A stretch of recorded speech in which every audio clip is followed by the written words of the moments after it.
Hey guys, welcome back to the channel. This is a story about what if Naruto has Hashirama memories konoha. Before I start, please support for more amazing content, and do consider subscribing to my channel and share this video with your friends. This is written by AdventReader221 and link in description and support writer.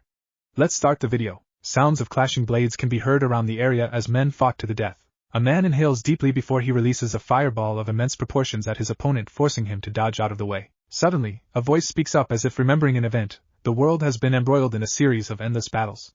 It has become an era of warring states, you could say. The one village per country system had yet to be born. Ninja organizations were considered a series of militia groups, divided by clans. The voice states. A memory flashes past to show a map of each clan's own territory, the two largest being one of a divided fan of red and white, the other resembles a Vajra, both a symbol and a ritual object present in Buddhism and Hinduism. These two were respectively the Uchiha and Senju clans. Suddenly, a conch shell was raised into the air and blown, giving a resonating hum that called for battle. A dozen or so men in old-fashioned samurai-like armor rushed past to confront their enemy, but were ultimately blown away by a solitary woman holding a gun in her hand where her own men ran past. In this world of constant strife, power was indeed everything to a ninja. The voice states as the woman plants the end of the gun into the ground. The voice continues speaking. Of the ninja clans, two stood out among all others. The Uchiha and Senju clans respectively held all the highest and best of all shinobi throughout the lands. The Uchiha clan was known all over the world as a warrior clan with remarkable chakra as well as the coveted Sharingan, a special eye that allowed them to do many remarkable feats. Feats such as copy any form of fighting style, kenjutsu style, genjutsu, as well as learn any ninjutsu of any element if they put the time into learning the technique they had copied. Then you have their rivals known as the Senju clan of the forest, who matched up to them in terms of power, so much so that they were called the clan of 1,000 skills as they never stuck to one type of fighting style. When a country hired one of the two, their opponents hired the rivals, thus stirring up trouble even further. The leader of the Senju clan was a man named Hashirama Senju, and was the most powerful ninja of the era. A man said to be so powerful he was more like a god than a mere man. Many simply called him the supreme shinobi for his unmatched prowess in battle. His rival, Madara Uchiha, was a woman who was reputed to be the only one to ever hold her own for more than 30 seconds against Hashirama. The voice tells as it continues on. Time and time again the Senju and Uchiha battled. However, this endless battle was threatening to destroy both clans, the voice states, as the memory of the two men clash in a hail of steel as they throw shuriken at one another with loud clunks as they collide. As the two figures threw their respective weapons at one another, they continued to move forward until they clashed their own katanas together before Hashirama kicked his rival away. Madara and Hashirama landed several meters apart, which allowed Madara to race through a series of special hand seals utilized by the ninja. Hashirama is a tall man with tan skin and green eyes like his mother's. He has waist-length black hair typically styled in a semi-parted fringe that framed his face. He also wore the standard shinobi dress of his era, consisting of dark red armor worn over a simple black suit with sandals. This armor was constructed from numerous metal plates, formed into multiple protective guards along his body. Each collar of his shoulder guards bore the Senju symbol. He also had a cloth with the Senju symbol wrapped around his forehead. Madara is a fair-skinned woman with spiky, black hair that had a slight blue tint to it. She wore crimson armor with numerous metal plates, forming protective guards along her chest, waist, shoulders and thighs, clan's crest on its back, with blue pants and bandages around her shins. Around her waist she had a white sash that held a sack, presumably containing her ninja tools. She also wore another sash strapped across her shoulders, which she used to hold her sword. Over the years she had let her hair grow to waist length with shoulder-length bangs framing the sides of her face, covering most of her right eye. She has several scars throughout her body. Inhaling once more, Madara unleashes an inferno of flame towards Hashirama, who simply raises one hand with his pointer and middle fingers extended, while the rest are curled inward, which summons forth a wall of trees from the earth. Seconds after the wall of trees had been raised up, a blade had immediately sliced through them, which forced Hashirama to use his own sword to block his opponent from slicing him in two. The two continued to swing until Hashirama sliced upwards with his katana and disarmed Madara of her gunbai, only for the Uchiha to jump up and catch it with a hand before she fell back to earth and landed on her feet. Now panting heavily, the two simply stared at one another. Members of both sides, who believed it would be best to stop the endless conflict, banded together and created a new organization. The voice told as the memory of Hashirama's shaking hands with his rival out of respect for the other. Having been born in a war, the two did indeed like the sound of a peaceful life at the time. The memory fades as the voice keeps talking. This organization was later known as the village hidden in the leaves. The voice stated honestly before sighing, but the Uchiha and Senju were like oil and water, always fighting, always conflicting, unable to work together. To Madara, this was obvious. But she was betrayed by the others and thus left the village. Her friend Hashirama nearly wept by her leaving, as she was one of the few whom he loved with all his heart. Seeing as she didn't want to take the mantle and his brother Tobirama was the current Hokage, Hashirama followed after to try and convince Madara to come back. And since the leaving of Madara, Hashirama believed he could make the stubborn woman change her ways. However, Madara was an avenger and had in turn challenged the leaf to battle. Madara slid back as Hashirama kicked her chest plate hard enough to not only dent it, but crack it as well. Strapping her gunbai to her back and sheathing her blade, Madara flashed through hand seals before slamming them onto the earth. Summoning jutsu she commanded as a large smoke cloud burst into existence. From the cloud of smoke, a set of burning red orbs could be seen glaring through the blinding dust before the air cleared up to reveal a large nine-tailed kitsune. 9 tails, attack! She commanded loudly as the fox burst forward with high speed with Madara standing on the top of its head. Show me what you've got, Madara. Hashirama responded as he clasped his hands together and summoned several dozen tentacles of wood from the earth to slow the charging Bijou. The 9-tailed fox had to dodge several of the tentacles where it smashed another with its hand before biting down on another and breaking it apart. As the tentacles kept the 9 tails busy, Madara leapt at Hashirama to fight him directly. However, it wasn't to be so easy as Hashirama pulled out a scroll and unfurled it where he sent some of his chakra through it to release the contents within. Using his control over his bloodline, Hashirama used both his wood style and weapons to simultaneously combat Madara as he gathered his thoughts. Hashirama watched as the fox destroyed several dozen of his wood tentacles only for them to sprout up once again. He saw as Madara calculated each strike his own weapons would attempt to make. However, he couldn't help but smirk as a sword bit into the Uchiha's armor, forcing her to jump back and command the 9 tails to use a tailed beast bomb on Hashirama, which it, of course, did. Firing it at Hashirama, the Senju quickly clasped his hands together and summoned a dome of wooden pillars that stopped the attack in its tracks where the curved wood allowed the attack of the fox to grind its way up into a hole at the top of the dome, where Hashirama had the wood curled downwards and then thrust up to send it away. The attack crashed through the trees for several hundred yards before it crashed into the nearby lake, while Hashirama cracked his neck before he jumped up and out of the dome of protection. Madara leaps up and feels her sword clash with Hashirama's own before they push off one another as Madara lands on the fox's head as the beast growled as Hashirama summoned a wooden dragon to try to encircle her 9 tails, but it was stopped as the fox grabbed the wooden creation before opening his jaws where small balls of red and blue chakra combined into a purple ball, and he fired it at the wooden dragon who caught it in his mouth only to burst apart, and Hashirama clapped his hands together and the snake seal, Mokuton, Makujin no Jutsu, wood style, wood golem jutsu, and a wooden hand grabbed the ball off chakra and shoved it back towards both the fox and Madara, who blocked it with her Susanoo, and it exploded where Hashirama had no choice but to call out, Mokuton, Hobi no Jutsu, wood style, wood expulsion jutsu, where he blocked it with his ever so useful Mokuton. When the dust cleared, the fox was wrapped in Madara's own Susanoo. It's the Mokuton Hobi no Jutsu, eh?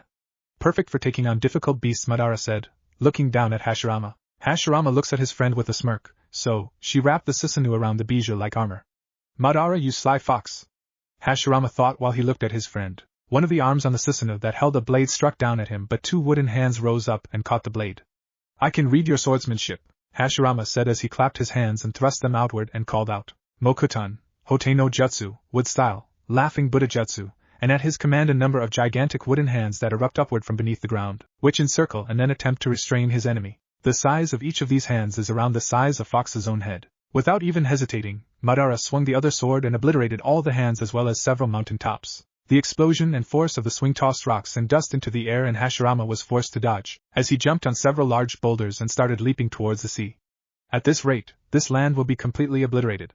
It's best to move this to the seashore, he thought as he kept leaping from rock to rock while Madara in his bijou-clad Susanoo gave chase. You're not getting away, Madara declared as Hashirama leapt for a few more feet and landed at the shore of the sea. With that, the 9-tail rose up, running on 2 legs, charged up another Bijudama, and Madara wrapped the blade of one of the swords around the ball, and it fired at Hashirama. And the Uchiha shouted with some glee in her voice, There, just try catching that, while Hashirama landed and slid for a bit, and then bit his thumb, and slammed his palm on the ground. Kuchios, Goju Rashomen, summoning, 5-layered Rashomen, Hashirama says as he summons 5 giant demonic gates to block the incoming attack. This, he thought, will change the trajectory.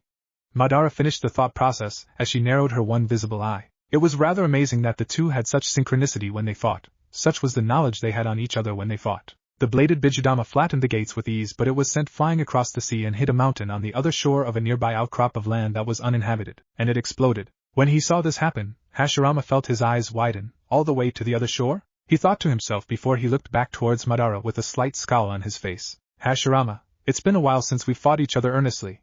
You can see that I have changed, can you not? Madara declared as her rival clapped his hands together and stood perfectly still, gathering his energy. As she spoke, the shockwave from the exploding-tailed beast bomb blew past them, the Uchiha's hair flailing wildly in the harsh winds. You're going to lay everything to waste? To all we've accomplished up until now, Madara? Nothing will come of us battling each other. This is an insult towards our siblings and our friends, he said, trying to appeal to his friend's better nature. You know nothing of my dash. Madara started to speak, but Hashirama interrupted her speech. I don't want to kill you, the Senju declared to Madara honestly. Are you implying that you could kill me at any time? Madara asked Hashirama in a puzzled tone of voice. No, I'm saying we're friends, Hashirama declared passionately. Madara couldn't hold her rage back anymore and growled as she felt herself reach the breaking point. I've already reached it, she cried out as the fox stood up and roared. Roar, then you leave me no choice, Hashirama said as he prepared to unleash his next attack when all of a sudden he finished gathering incredible amounts of Sage Jutsu chakra. In this mode, he gains red markings around and under his eyes as well in the middle of his forehead, Senpo, Mokuton, Shinsa Senju, Sage Art, Wood Style, 1,000-armed cannon, he called out as a statue so large, it dwarfed even the mountains around them rose out of the earth. The dirt that was once held to the ground fell in large visible clumps as each hand was birthed into existence. Each hand from the tip of the middle finger to the base of the palm was easily the size of a 30-story building of a modern-day skyscraper in length. Such was the size of his creation, that even Madara had to gawk at the sheer size of it. When it finished rising from the depths of the earth, Hashirama had his creation charge forward towards Madara and the fox. Here I come, Madara, Hashirama called out loudly. Show me what you got, Hashirama. Madara countered as both charged, letting loose a furious war cry at the other. Chojo Kabutsu, artifacts of the Buddha, Hashirama declared as his statue unleashed a barrage of fists which were blocked with bladed Bijudama from Madara, but in the end the sheer amount of fists overwhelmed the blasts and slammed into the Susanoo-clad fox and the earth around it. The ground zero of a powerful explosion that shook the earth for miles around as a cloud of dust rose up and blocked even Hashirama's view. When the dust cleared, Madara and part of the fox were exposed to the world around them. He stripped away the Susanoo, Madara said, shocked. As this was happening, Hashirama was busy moving his statue and then detached the statue from its fists and walked towards Madara and his current weapon. Each step shook the earth around, and was followed by what sounded like a clap of thunder.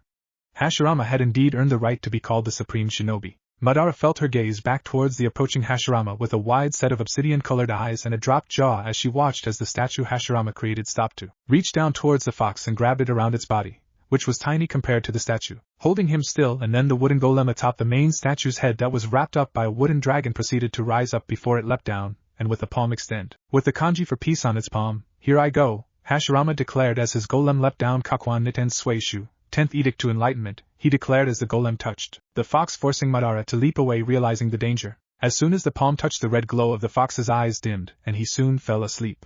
Hashirama jumped down to face his former friend and both looked at each other for a second, then they charged. Madara! Hashirama yelled out at his friend while he charged forward. Hashirama! Madara yelled out before charging as well, her Mangekyo Sharingan spinning into existence as she leapt at her rival. After 3 days and 3 nights of fighting each other, Hashirama's Sage mode was exhausted and Madara's Sharingan deactivated. Both were exhausted beyond comprehension. It rained around them and the land was ripped apart.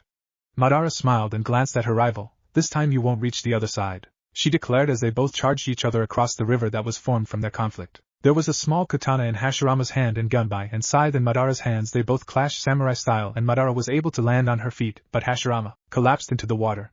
Madara turned her head and looked at Hashirama while the latter struggled to rise on all fours and looked at Madara. Looks like I'm the one still standing opposite from the last time, Madara declared smugly. I just wanted to protect the dream I finally reached. I don't want any more, Hashirama huffed out. You look pretty depressed. Hashirama can perk back up this time, eh? Madara asked sarcastically as she turned to her former friend, a confident smile on her face. When suddenly she was stabbed through the chest from behind, shocking the woman. Madara looked shocked and saw that where Hashirama was there was a wood statue, Mokutan Bunshin. I can't believe my back was taken, Madara said, taking deep breaths as she tried to preserve her fading life. I will protect Erno, my village.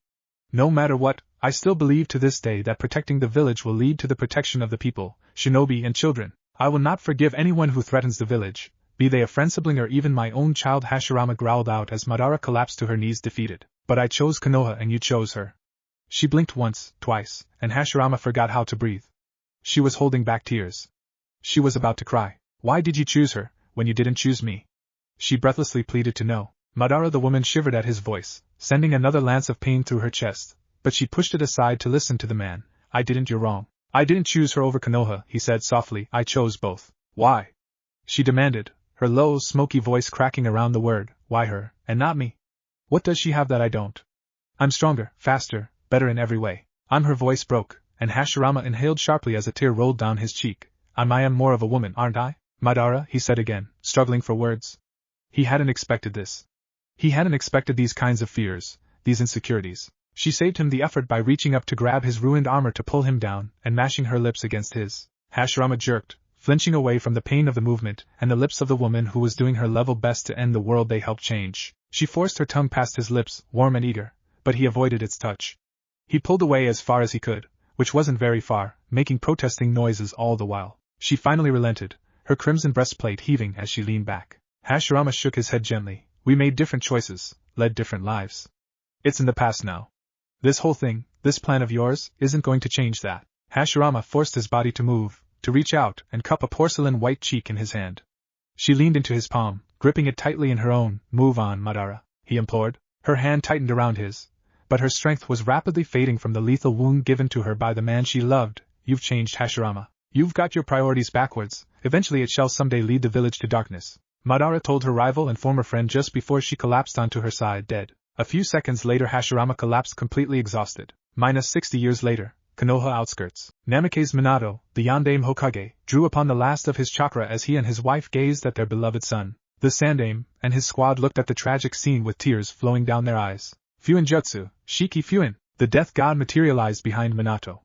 The fourth looked at his son's face with bottomless regret as he and his wife spoke their last words to their son. He looked at Sarutobi. Keep him safe, Sandaime. He is a hero of the leaf, and must be treated as such. Promise me. Sarutobi Hiruzen, the Sandaime Hokage, nodded solemnly. I promise. Minato released chakra. Seal. The Kyuubi's yang chakra was sealed into little Naruto. The Yin chakra was in the process of being sealed into the Shinigami, but Minato was faltering. A bit of the Yin chakra was sealed into young Naruto as well. Minato's face grew anguished.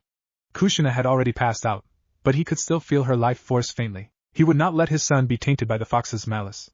Drawing on the power of the seal, he tried to pull out the Yin chakra sealed in Naruto forcibly, but to his horror he was drawing out Naruto's soul as well. Hastily he released the sealing technique and Naruto's soul snapped back into its body. The seal was somewhat changed from the traditional Reaper Death seal. He looked at the Sandaime one last time, and secured the Shiki Fuin with the 8 trigram seal. It would allow Naruto the Kyuubi's chakra with purification. He felt himself fading into darkness. Good luck, Naruto. The protective dome wavered and the Sandaime rushed in to gather Naruto in his arms. Kushina-sama is alive, Sandaime-sama. The Sandaime felt relief on hearing this.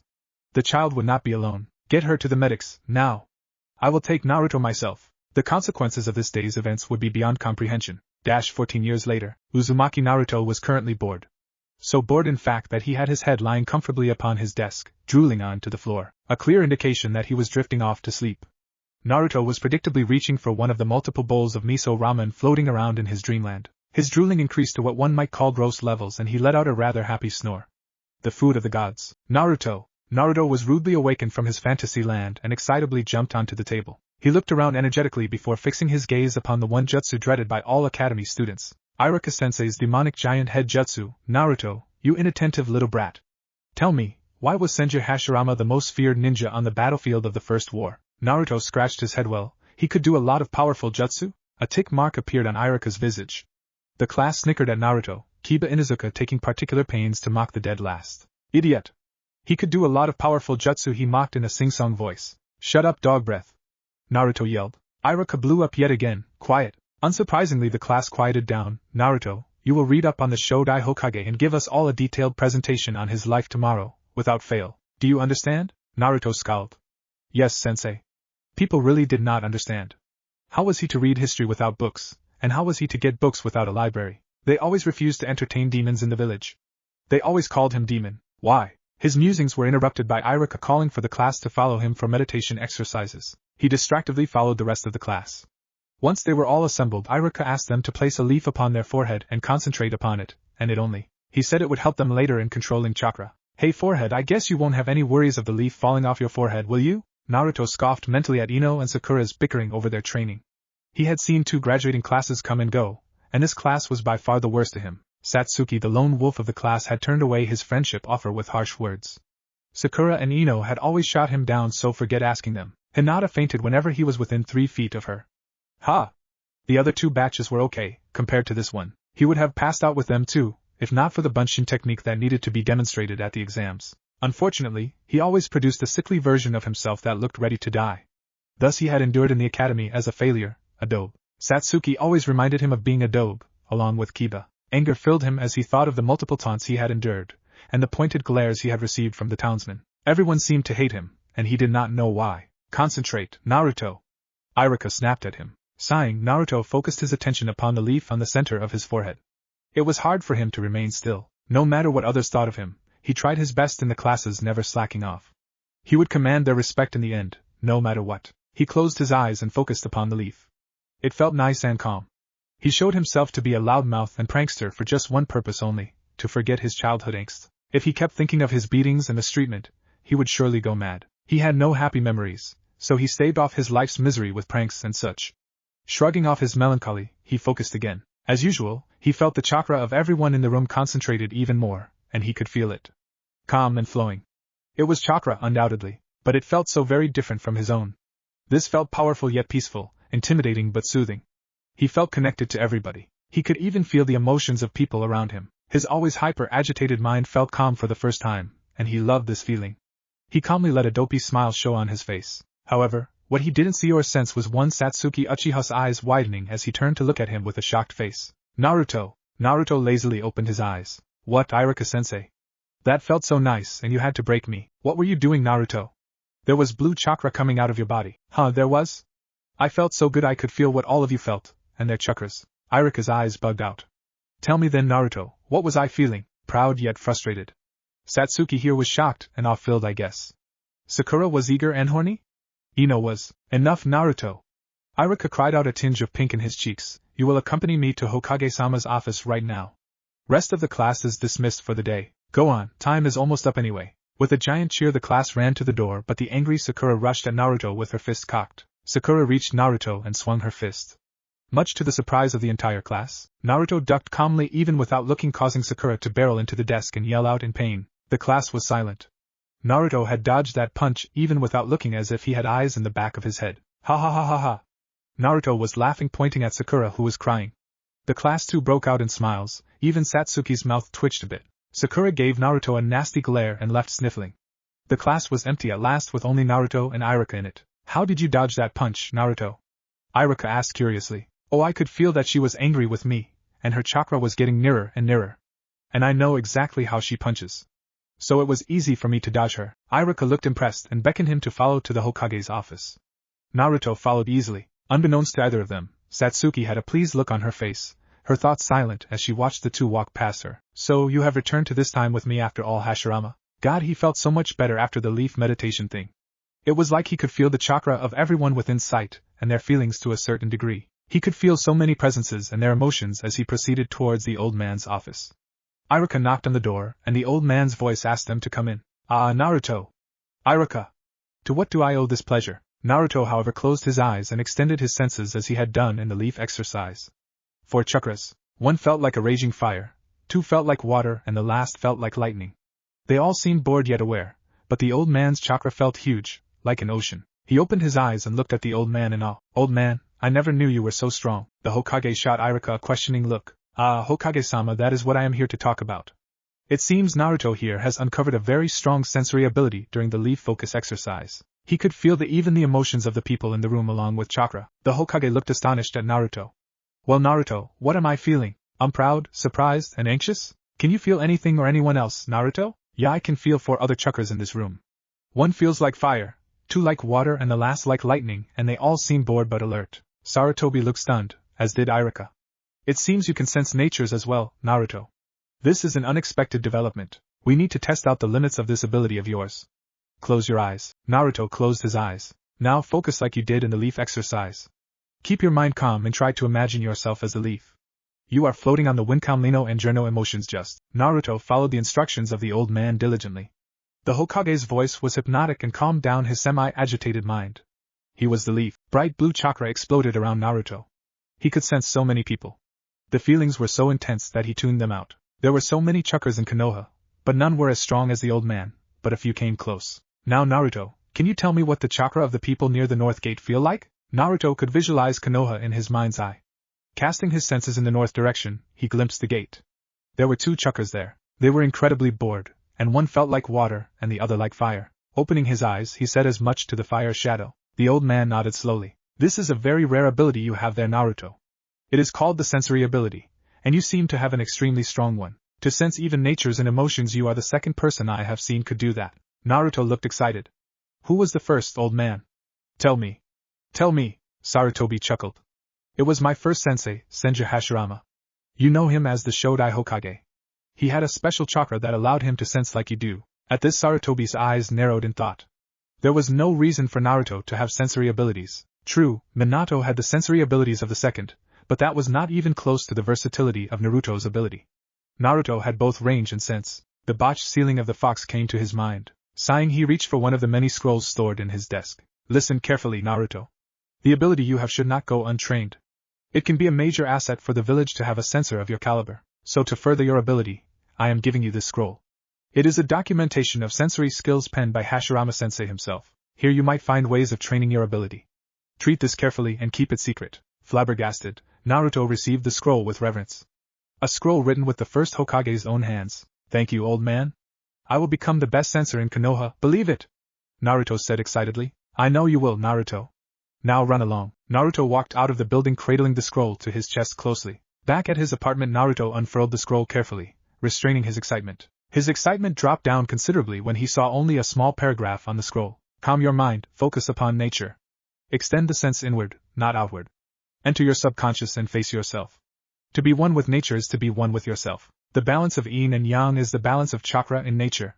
This is called harmony. What did this even mean? Naruto was getting very frustrated with the cryptic scroll.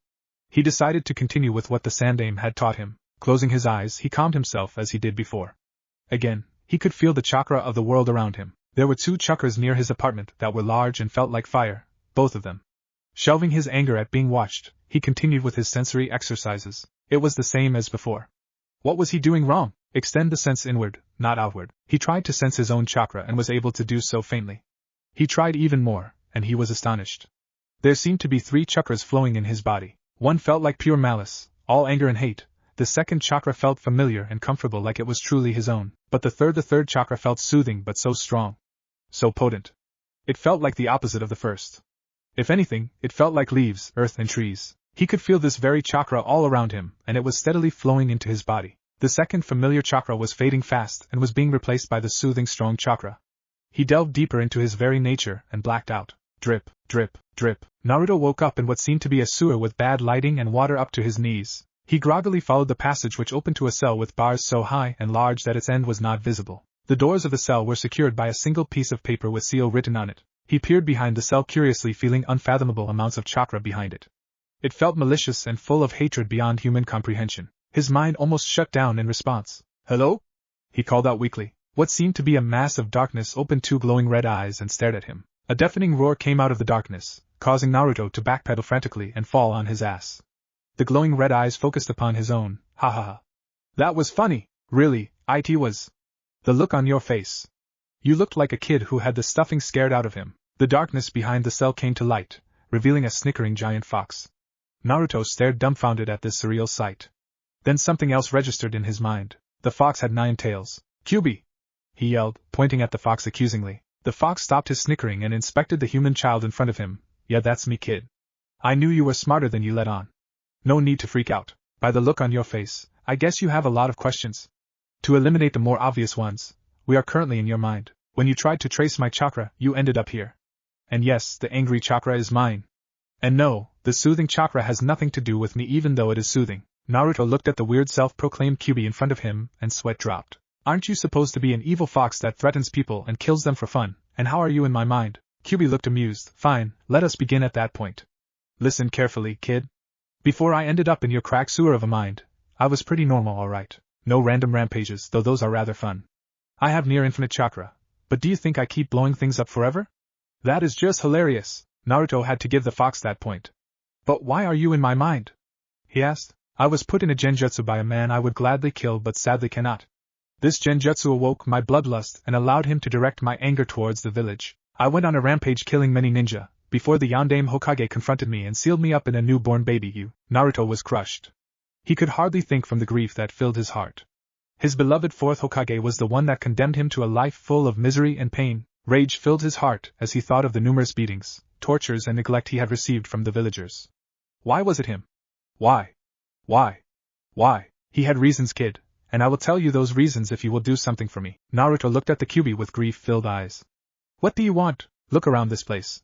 Can you see the cracks everywhere? Naruto could indeed see the cracks, spider webbing everywhere.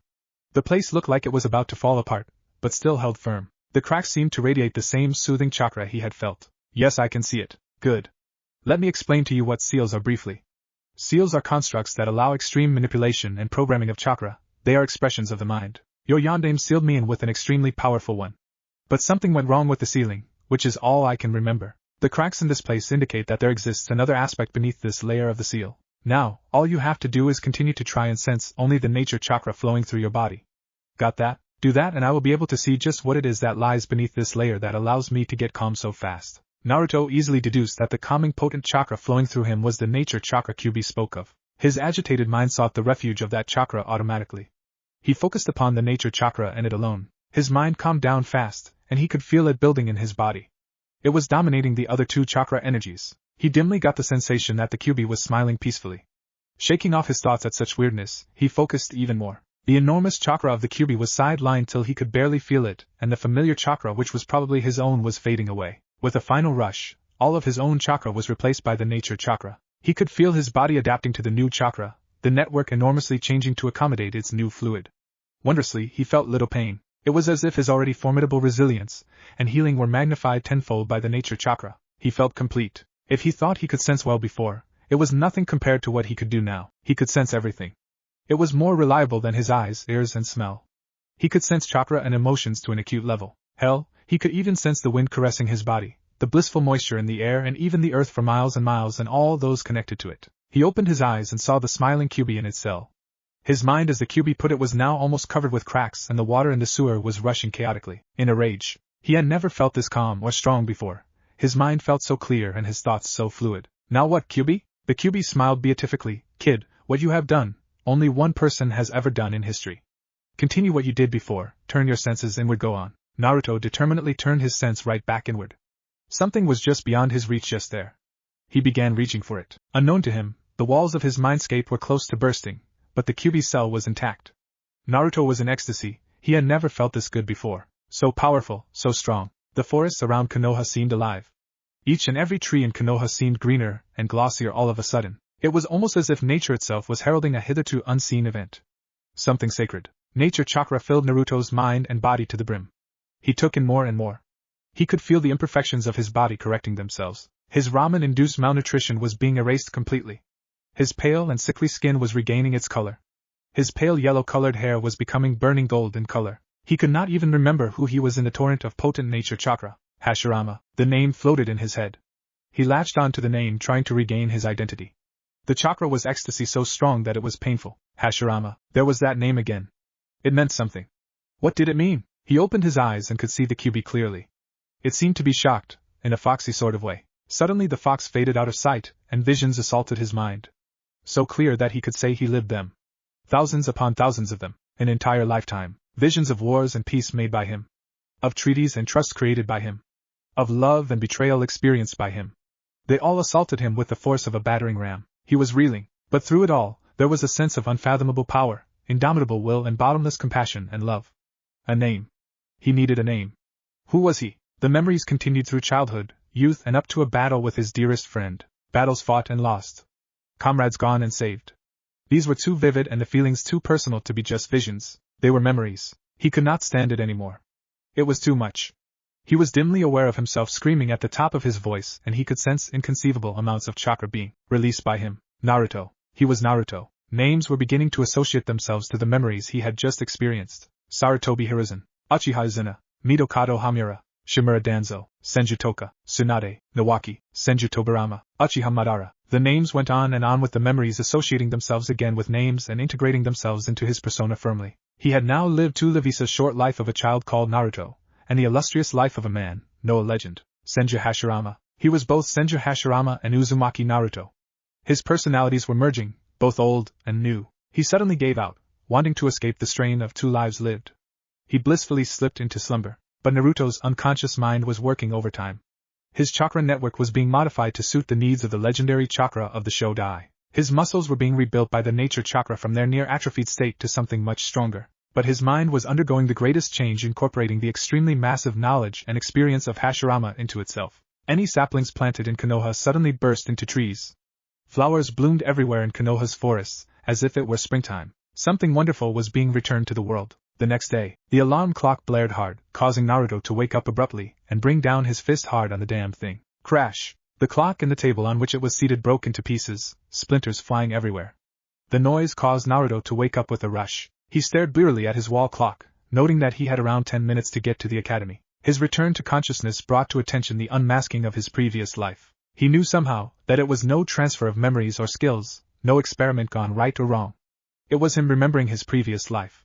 He was both Hashirama and Naruto. He needed to think on this more. A crisis of identity never did good to anyone. He glanced at his table and groaned. A wave of his hand and a small group of trees sprouted from the floor and reshaped themselves into a rough approximation of a table. He grimaced. It seemed that he did not have the control and muscle memory he had in his previous life. Those had to be reintegrated still. Evidently, the lack of chakra control was an aspect of his life as Naruto. Shrugging off his pondering, he put on his orange jumpsuit and rushed to the academy. He could think more as he slept at class. Really, his reputation as a slacker did help sometimes. Running full pelt, he skidded in front of the class doors. "Sorry I'm late, Iruka-sensei," he said calmly. The class including Iruka seemed stunned at Naruto's new look. Though he still wore his horrible orange jumpsuit, he looked cool. His golden hair seemed to have grown to shoulder length. His body seemed extremely toned and solid, but what caught them all were his eyes. The beautiful cerulean blue was gone, replaced by deep forest green eyes. The color, though striking, was not important. It was the look in them that pierced his classmates and sensei, the look of compassion and love, shrewdness and joviality, most of all an agelessness and power that transcended human comprehension. Naruto had changed drastically. "Is there a problem?" Naruto asked. No. "Go to your seat, Naruto." Naruto nodded and coolly sat in his seat. Then he laid his head on the bench and started snoring softly as Iruka continued his lecture. The class snickered its derision of the dead last and went back to normal. Even Iruka seemed relieved by Naruto's return to normalcy and continued his lecture. Meanwhile, Naruto had descended down into his mindscape, and he was greeted by an unexpected sight. Instead of a dank sewer half waterlogged, there was an endless forest full of huge trees and exotic flowers. It was nature at its pinnacle. Naruto smiled. As expected, his mindscape had changed to accommodate him as Hashirama. Now to search for the Kyuubi. Putting his acute sensory capabilities to the test, he followed the trail of Kyuubi chakra through his mindscape. The great Kyuubi no Kitsune was now in a different kind of prison. Instead of a dungeon of darkness, he was imprisoned in an imitation of Hashirama's technique, a massive wooden cage with seal on its doors. It seemed that the Shiki Fujin was still secure. The Kyuubi opened its eyes and looked at Naruto. It seemed a lot calmer. In fact, Naruto could sense no malice in its chakra. In fact, it seemed a lot like his own Mokutan chakra. "Greetings, Naruto, or should I say Hashirama?" "Hello, Kurama." "Yeah, I used to be Hashirama in my previous life. I am both, actually. I am for a name, I am Naruto, as I wish to be defined by this life alone. I acknowledge myself as Hashirama, but he is of the past. I must look to the future anyway. I know next to nothing after the world as it is now. So tell me, Kurama, what happened to Mito?" Kurama sighed. "I was sealed in Mito for a long time. Later I was transferred to another Uzumaki girl, Kushina. Your mother in this life. Your father is Namikaze Minato, Yondaime Hokage. Before your birth, I was brought forcibly out of the seal, and forced to destroy Konoha." Naruto sighed. Conflict no matter the era. Naruto muttered before shaking his head. "So, a Sharingan? It was always a troublesome dojutsu. Do you have an idea who it was?" He claimed to be Madara. He fought the fourth Hokage and lost. He had some good space-time ninjutsu. It cannot be Madara. I killed her during our final battle. It is obviously an imitator. Something else is afoot in the world. I need to find out what. But first, I need to resurrect the true Konoha. Sarutobi has grown complacent. Yeah? Do what you want. Anyway, do you think you could free me from the seal? I am sure you could suppress me anyway, and I wouldn't mind having at least an illusion of freedom." Naruto scratched his head. "No can do. I have only a small fraction of the chakra I had when I died, and my control is atrocious. I had perfect control of my chakra and smooth flow. I can gain back my old control and regain a considerable amount of my old chakra capacity in a matter of months. It is only an issue of reconciling my old self with this self. So you'll have to wait a bit. Fine anyway, it's good to see you back, Hashirama. Your brat self was really annoying." Naruto grinned. "I suppose? It is quite close to how I was as a child in my life as Hashirama. It has been surprisingly easy to get adjusted to this new development." Naruto waved goodbye to Kurama and became conscious in the real world once more. Raising his head, he looked at his classmates. Children, they were just children in a horrifying world.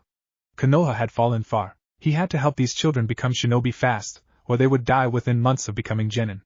The reformation of Konoha would start with this generation. His mistreatment for being Jinchuriki was evidence to Konoha's decline from what it used to be during his day. "Naruto, are you ready to talk about the Shodai Hokage?" Naruto smiled happily and walked down to the front of the room. It is not often one gets a chance to talk of oneself in such glorious terms. The Shodai Hokage was Senju Hashirama. He was called the strongest Hokage and shinobi of his time, and no one has ever surpassed him. He is called the god of shinobi due to his extreme power and intelligence. His closest family was Senju Tobirama, his little brother, who went on to become the Nidaime Hokage. Half an hour later, and he defeated Uchiha Madara at the Valley of End. Naruto finished smugly. The class was staring at Naruto stupefied. When did the dobe suddenly know the life of the first Hokage so intimately? What happened to the hyperactive loser who was jumping around like a moron proclaiming he would be Hokage? Shikamaru stared at Naruto contemplatively. This was too much of a change for just one day. Naruto was no longer a loser, but he exuded a calm air of surety. His bearing was easygoing and almost noble. Troublesome. Satsuki may have had her usual brooding face, but one could notice a slightly saddened look to her expression, her eyes a slight downcast at the detail of Madara's defeat at the final valley. Hinata stared at her longtime crush. He seemed a new and deep person. The Hyuga were trained to observe and conclude from a very young age, and the difference was apparent to the heiress. Activating her dojutsu, she looked at Naruto, and she was mesmerized. What used to be chaotic blue chakra was now gone. Instead, Naruto seemed to be shining bright with what seemed to be a pure silver chakra running through his network smoothly, like the currents of a free-flowing river. Naruto, though, was smiling contentedly in his head. The children were given a small overview of his life, and they would remember it. That reminded him.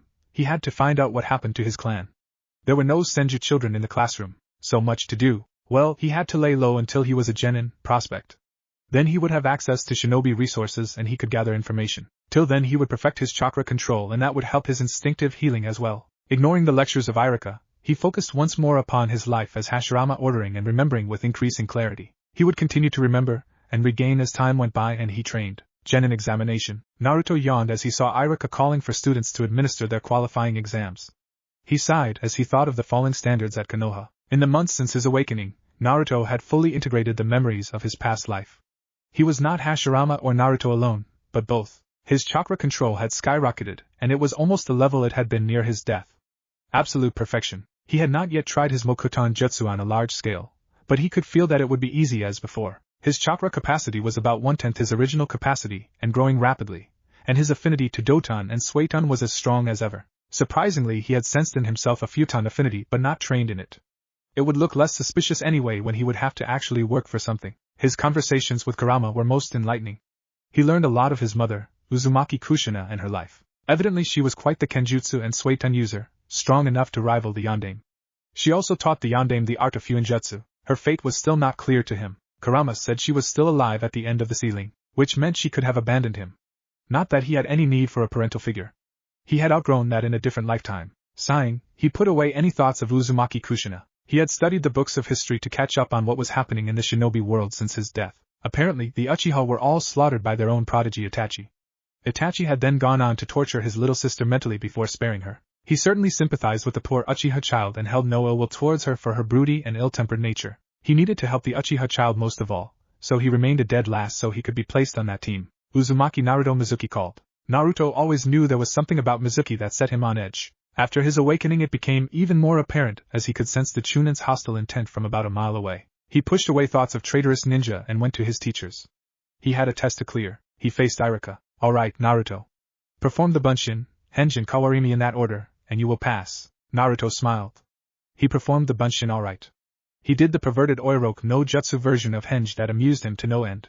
After waking up from a nosebleed that knocked him out, Iruka cajoled him into performing a perfect Henge, which he did, transforming himself to Hashirama. He then did a proper Kawarimi and walked out with a Konoha forehead protector. After many skeptical responses from the children at the fact that he had actually passed and congratulations from Hinata, he settled down in front of the academy. Closing his eyes, he extended his sensory abilities all over Konoha. His sensing range was greater than in his previous life, and he could sense 20 kilometers in every direction. He could tell the chakra natures of the ninja, their emotions, their capacity, and he could even visualize the world in great detail for 3 kilometers in all directions. It was like a Byakugan without the ability to see Tenketsu. He spread his calming chakra all over the village, feeling the effects on the village. His village. He would always be here to protect the village he had founded.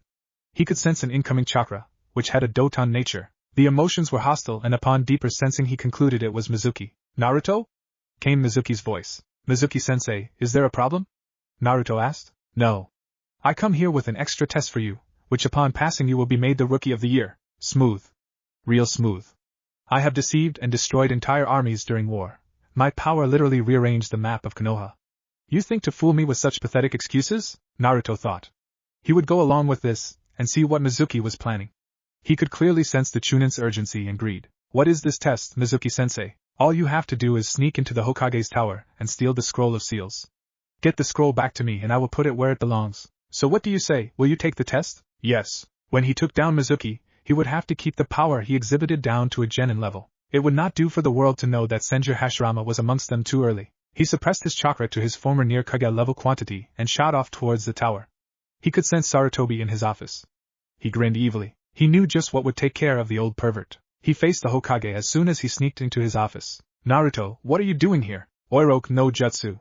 Naruto yelled, transforming into a scantily clad adorable girl. The Hokage flew back with a nosebleed, causing the former Shodai to nearly collapse from laughing so hard. He hastily grabbed the scroll of sealing that was sticking out from the bunch of scrolls arranged on a rack and made a run for it. He could clearly sense the Hokage's puzzlement, and a flare of his chakra. He could feel Sarutobi's chakra surround him, and he could trace it back to the office. He concluded that he was being watched. Anyway, he happily opened the scroll of sealing and scanned the jutsu inside.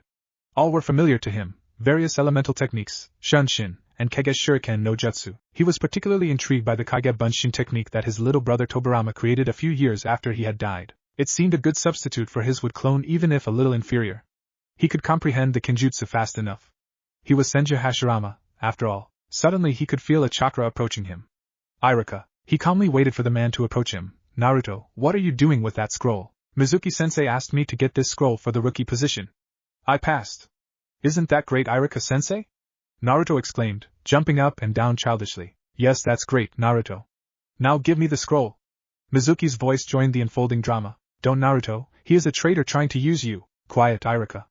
Naruto, do you know why you are so hated in this village? Yes, I do, Naruto deadpanned. Mizuki and Irika were astonished. What? X3. This was also echoed by the Sandaime, who was spying on Naruto. Using Mizuki's surprise as an opening, Naruto performed seals at a genin speed. Shunshin no Jutsu. Naruto appeared behind Mizuki, and placed his first two fingers on the chakra junction on Mizuki's neck. Before he could react, Naruto pumped a minute amount of his chakra into Mizuki, rendering him unconscious. He turned to Irika. How was that, Irika-sensei? Irika just stared at him, before smiling like a proud elder sibling and saying, You are a true genin and fine shinobi of the leaf, Naruto. Naruto just smiled. So did the Hokage. You hide many things, Naruto. You will go far, so far that even I cannot imagine it. Chapter 2 of Rebirth of the Forest. The Sandaime Hokage looked through his all-seeing crystal ball, gazing contemplatively at the most intriguing ninja in the village at the moment, Naruto. The boy was an enigma wrapped in a mystery, as seen from his effortless incapacitation of the traitor Mizuki. He displayed the Shunshin no Jutsu with a rare ease. Irika was amazed that he could even perform the technique, but Hiruzen knew better. Naruto had performed the seals with too much ease and too little concentration showing on his face. It was as if the technique was second nature to him. And how did he know to strike vital points? True, the theory was explained in the academy, but students were not expected to know it. The mastery that Naruto had displayed was interesting. What Naruto had done could be done only by an experienced medic nin, a hyuga or a ninja with considerable battle experience, none of which applied to Naruto. The Jounin are here, Hokage-sama announced his secretary. Send them in, said Hiruzen. The Jounin filed in quietly. Asuma, Kurina Aoba, Kakashi and other Jounin here for their team assignments stood at attention waiting for him to speak. Well, Kakashi not so much. The pervert as usual was reading his beloved Ika Ika series. The Sandaime looked at the book closely and his eyes grew round. A limited series edition of Ika Ika Violence. This was pure gold. He had to get this meeting over with as soon as possible and get that book from Kakashi. He grinned his closet pervert grin at the prospect. Kurinai coughed, noticing Kakashi reading the damned book and the Sandaime trying really hard to get a look at the book without being obvious about it. Hokage-sama, we have team assignments to do? She asked firmly. Hiruzen cleared his throat, looking disappointed. Yes. Yes, we do. Now then. These are the teams assigned. Aoba will get Team 1 consisting of, he went on until, Hatake Kakashi will get Team 7 consisting of Uchiha Satsuki, Haruno Sakura and Uzumaki Naruto. Kakashi looked mildly interested, nodded and went back to his reading. Hiruzen could understand that. Lucky bastard. Team 8 will be Hyuga Hinata, Inuzuka Kiba and Aburame Shino under Yuhi Kurinai. The beautiful Jonin nodded. Team 9 is still in circulation, therefore, Team 10 will be Nara Shikamaru, Akimichi Chuji and Yamanaka Ino under Sarutobi Asuma. Asuma nodded, pleased at the fact that the second-generation Inoshikacho trio was under him. Hiruzen looked at them all. This completes the team assignments for this year's Genin. You will have today to observe your assigned Genin, and will have to begin operation from tomorrow. Good luck to you all. The Jounin nodded solemnly, and turned to leave. Kakashi, stay back. We have some important matters to discuss, Hiruzen ordered, looking intently at the treasure trove in Kakashi's hands. Kurinai looked at the two of them disgustedly before exiting. The next day, Naruto waited patiently for his sensei Hatake Kakashi to make his appearance. He was assigned to Team 7 along with Satsuki and Sakura. This would be an excellent opportunity for him to test the strength of the current jonin of the village. He had to take care not to let loose though. He had a tendency to do that in a good fight. He knew well that he had Hiruzen's eye on him even more than usual from his display with Mizuki. The secret of his true identity could not be given out lightly, even to his former student. He would have to probe Hiruzen closely, and judge how much his student had changed over the years. Kakashi was already running late by 2 hours and the irritation from this fact was showing on the faces of both his teammates. Satsuki looked like a brick wall. Naruto observed her closely and suppressed a smile. The girl was beautiful, and admittedly she reminded him of Madara when she was that age. Same stoic demeanor, same lack of speech and irritation with fangirls. The only thing different was a sense of superiority that Satsuki had picked up along the way. It was a bit too much like Madara if he was being honest. Hell, even her chakra was similar. If he didn't know any better he would have said Madara created a sealing jutsu that rewound time on her. Not that he'd complain, as even when they were teenagers Madara was one of the most beautiful women he had ever met before he got into that marriage with Mito. Now, there was in fact a great difference between Satsuki and his friend, and that was the fact she admitted to him when they were younger she might have become slightly unstable due to the mental torture she had suffered from Itachi Uchiha's Tsukuyomi when the massacre occurred. Admittedly, it had driven her into a desire to avenge her fallen clansmen due to Itachi's rampage against them. Clan prodigies don't usually go nuts and slaughter their clan at the drop of a hat. Uchiha Itachi obviously had a good reason for doing what he did, and he had also incited Satsuki's hatred for a reason. Satsuki, like the impressionable child she was, had fallen neck deep into hatred and vengeance. The child was suffering. The Uchiha mess bore more investigation. He still had little knowledge of what happened after he was gone. Hearsay, books and rumors were not real sources of knowledge as they were always fabricated. He would know, as he had done the fabricating himself when he was Hokage for a small amount of time. What unnerved him was that the Senju clan had basically just up and disappeared, and the only known descendant was Tsunade. He smiled again as he thought of his granddaughter. He had spoiled her so much when she was little. It made him proud when he found out that Tsunade had made such a name for herself in the shinobi world. His little girl had grown so much. His thoughts were interrupted as the door opened and a tall, lean man with gravity-defying spiky white hair walked in. Opening his senses, he began to investigate the chakra of Hatake Kakashi. Team 7? You're late. Sakura yelled. Hi Kakashi, I smiled lazily. My first impression of you are all boring. Meet me on the roof. He disappeared with a leaf shunshin. Naruto too disappeared with a shunshin, stunning Sakura. Satsuki snorted as she held up a half-rammed seal and puffed out of existence. Naruto blinked as he saw Satsuki puff into being next to him before shaking his head. She probably learned it after hearing of Shunsen no Shursui, so it really wasn't a surprise to see she knew it. Turning back to his new mentor, he stared at Kakashi as he appeared on the roof with his jutsu. The jonin hardly looked surprised, which meant that he was informed of what little capability he had shown. He was intensely reading an orange-colored book, but Naruto could see that he was very aware of his surroundings and was watching his student closely. He continued sensing Kakashi's chakra.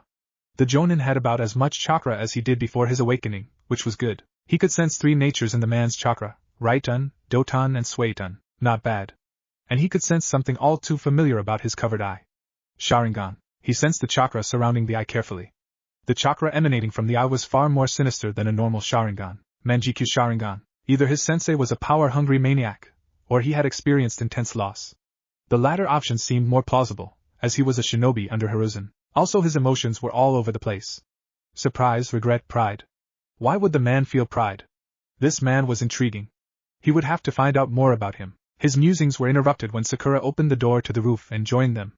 Kakashi put down the book and began speaking. Good, you are here. Took you long enough, Pinky. Anyway, start introducing yourselves. You, Pinky, start seeing as you decided you wanted to take your time. Scowling at being christened Pinky, Sakura replied. Why don't you go first and give us an example, sensei? Kakashi sighed. Fine, my name is Hatake Kakashi.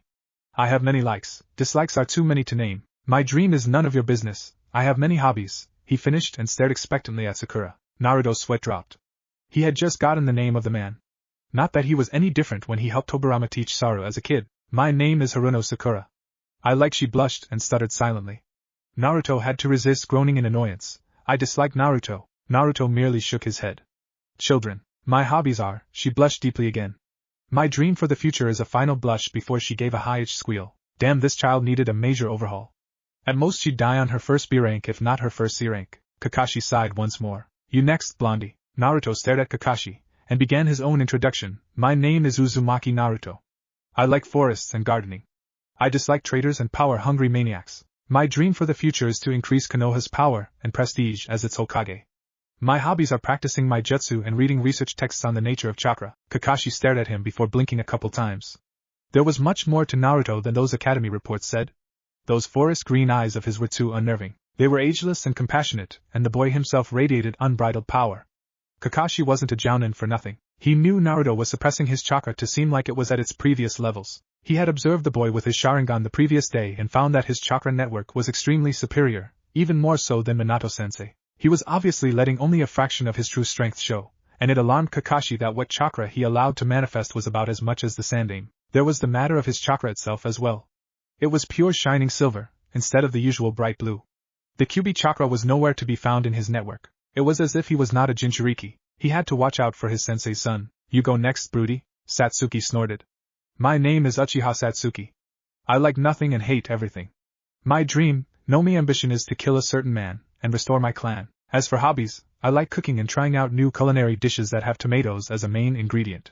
Naruto nearly snapped his neck as he turned to the last female Uchiha, and it was simple to understand why. Madara had loved to cook when they had first become allies and began to build Konoha, and almost everything had included a tomato-based dish. Kakashi stared at them a moment longer. Alright, the three of you are interesting and that is good.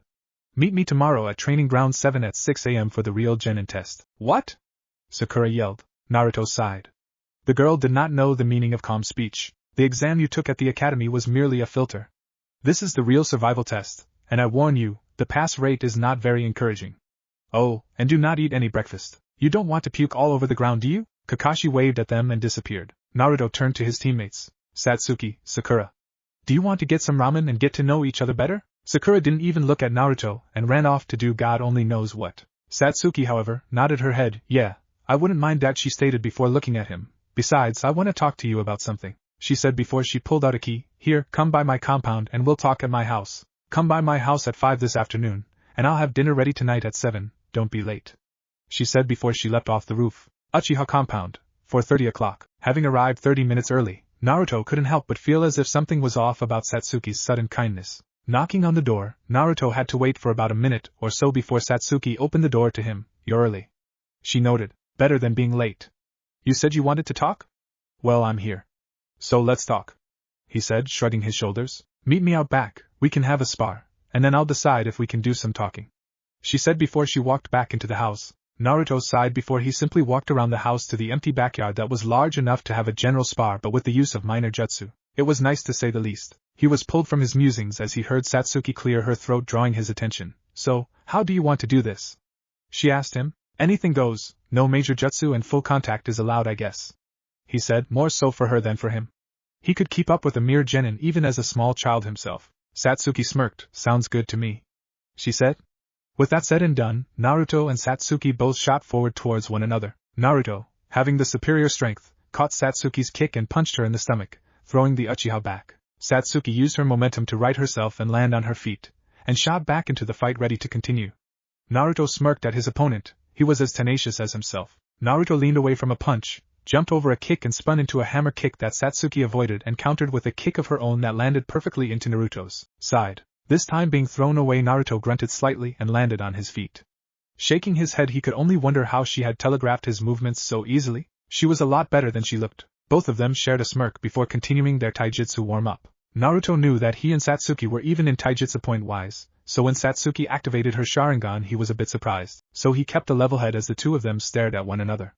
There was more to this child than he originally thought. Naruto started to slowly push chakra to his limbs while Satsuki observed every minuscule detail of his opponent, ready to pounce on any openings. A breeze overtook the clearing and the two genin launched at one another with lightning-like speeds. Naruto entered the running water fist that Tobirama liked to use back in the day, while Satsuki went on the offense while utilizing her Sharingan's abilities to the fullest. Satsuki spun into a backhanded punch. Naruto ducked under the swing and sent an uppercut to Satsuki's arm. The Uchiha saw that hit coming and twisted her extended arm and caught Uzumaki's uppercut between her forearm and bicep. Satsuki pulled the caught arm and jumped at the same time. Mid-air, Satsuki put Naruto's neck in a leg lock, trying to choke him out. Seeing what Satsuki was trying to do, Naruto flexed his muscles and used his nearly unrivaled strength to throw Satsuki off of him, and with his caught arm slammed the Uchiha into the solid earth. Dust shot up from the impacted area and quickly cleared from the shockwave. Satsuki grunted at the near back-breaking slam. He spun and twisted herself to her feet while glaring at her opponent. Naruto huffed slightly. Satsuki put him in that hold in an instant, and he was nearly out of the fight right then and there. He would have to play it carefully in close quarters. Naruto reached into his shinobi pouch and slid several shuriken between his fingers before launching all of them towards his eagle-eyed opponent.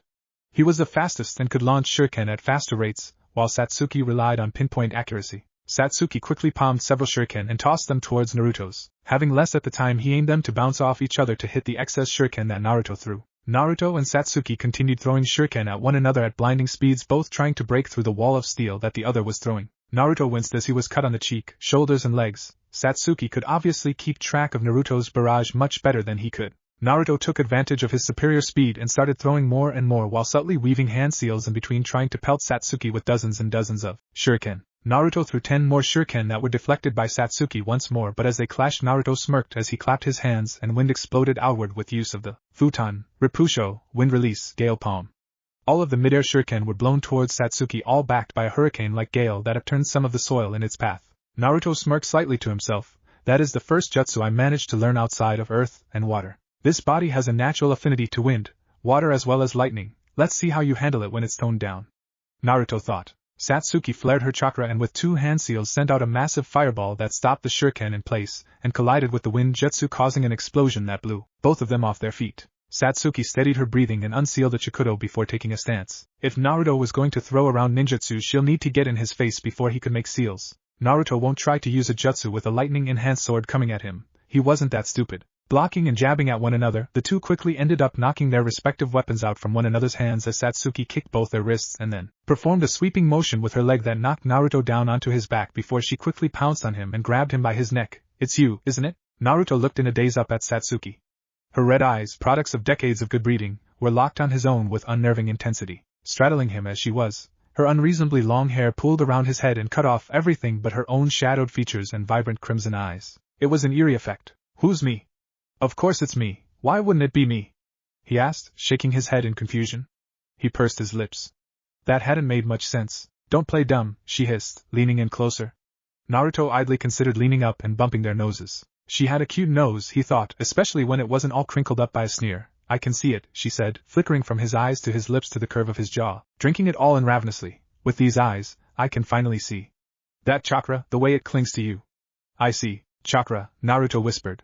This didn't sound good. What chakra? He asked. His chakra.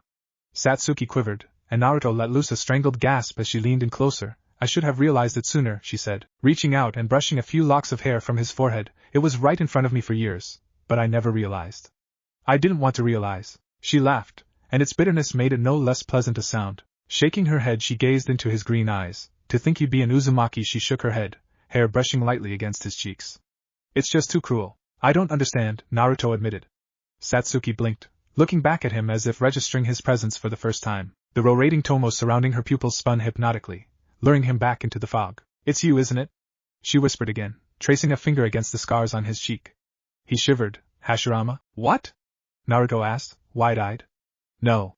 That's not. He tried to deny it, couldn't do anything but deny as he needed to keep his identity hidden. Liar. I can see it.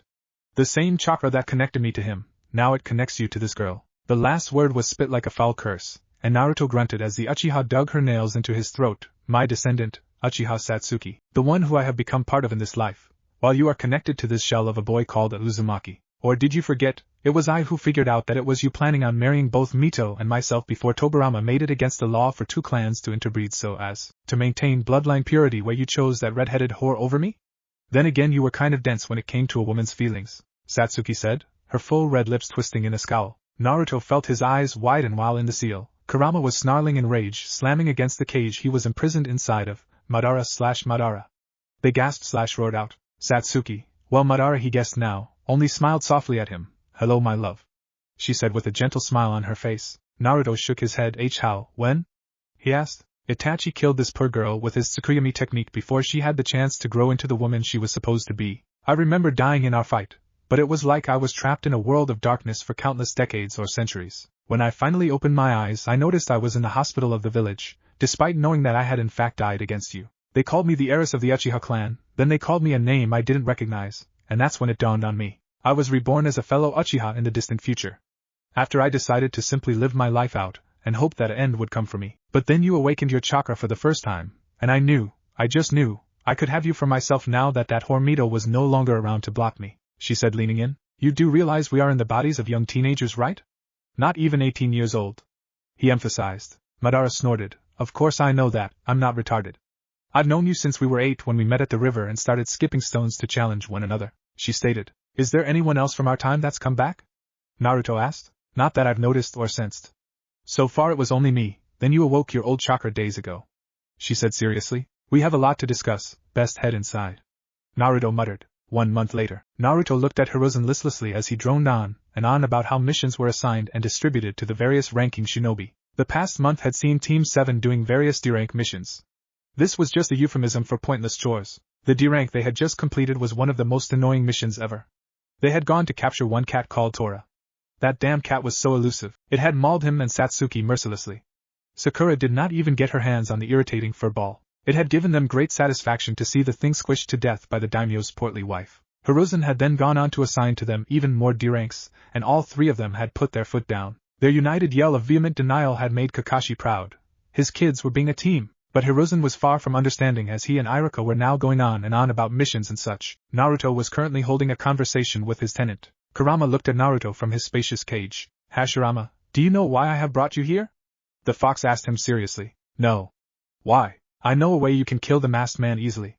Listen carefully. Naruto lavished his complete attention on the fox.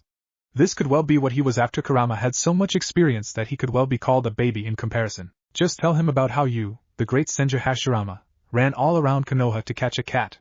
He will die laughing. Naruto had a tick mark on his face as he stared at the fox that was laughing heartily at his expense. It pointed a finger or rather, a claw at him. No, tell him about how a chicken pooped on your head when you were collecting eggs, ha ha ha ha. Or how about that time you decided to peep on Madara's new body while she was bathing in the onsen, and she beat you to a bloody pulp before asking if you enjoyed it as much as she did. Wahahaha. Enough. He had had enough. Exiting back to the physical world, he stared down Hiruzen. The old fool had stopped his boring lecture and was pinned down by Naruto's forest green eyes. Enough, old man. Give us a C-rank mission now. Hiruzen looked amused and a bit harried. He looked at Kakashi. Iruka was looking at Naruto and mouthing at him frantically to show proper respect to the Hokage. Naruto found this irony bittersweet. He could now understand how little Hiruzen had felt as he and Tobirama had dumped D-rank upon D-rank on him and his team. The tables were now turned. They are ready for a C-rank, Hokage-sama. Aren't you team? Team 7 nodded quickly. They were ready to participate in a war to escape those D-ranks. So yes, they were ready all right. Bring in Tazuna-san and Iruka. They all watched as Iruka ushered in a middle-aged drunk. So you are the ones who are assigned to protect Mihik? Tazuna slurred. Satsuki asked the Hokage. Why is this old drunkard here? He is your mission, obviously. You are to protect him as he returns to Nami no Kuni to complete his bridge. Do you accept it? Hiruzen asked. Hikto, you think those kids can even protect themselves, let alone protect me? Tazuna asked drunkenly. Satsuki stared the old drunkard in his eyes, unleashing her killing intent. Tazuna suddenly snapped into sobriety, unable to withstand even that small killing intent. Well, he was a civilian. Now Satsuki. Intimidating the client is not good for business, is it? Satsuki let up reluctantly. Admittedly, she still looked rather cute when she was pissed. We can protect you, Tazuna-san. I myself am a jounin and am more than enough for a C-rank mission. Rest assured, you are in safe hands, Kakashi said soothingly. Naruto could sense apprehension and deception floating off the old drunkard. He was obviously lying about the mission parameters. They would need to be on guard. We leave tomorrow at first light.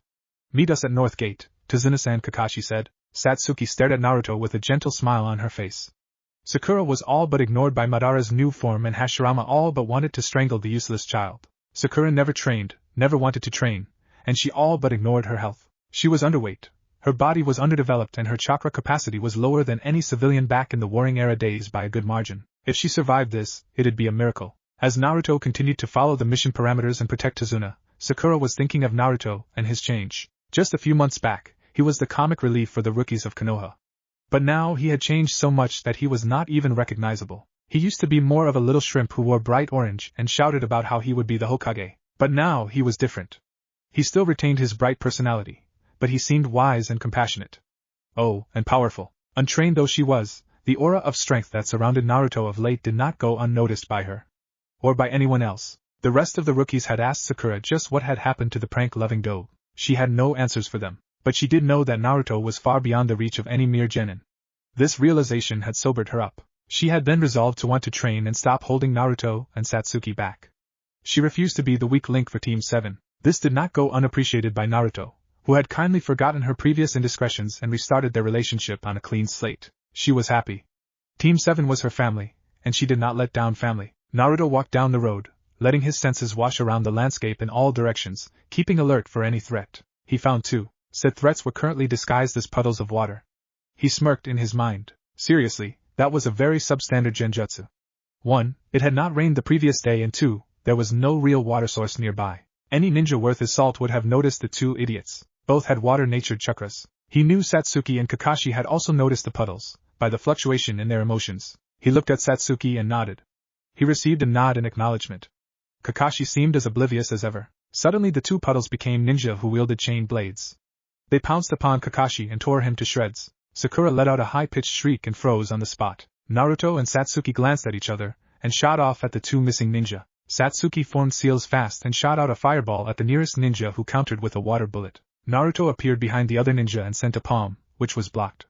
The force of the palm sent the ninja staggering. He reinforced his palm with his Mokuton chakra and struck the enemy hard, sending him flying into the tree behind, knocking him unconscious. Satsuki himself was engaging her opponent with powerful blows from her superior taijutsu.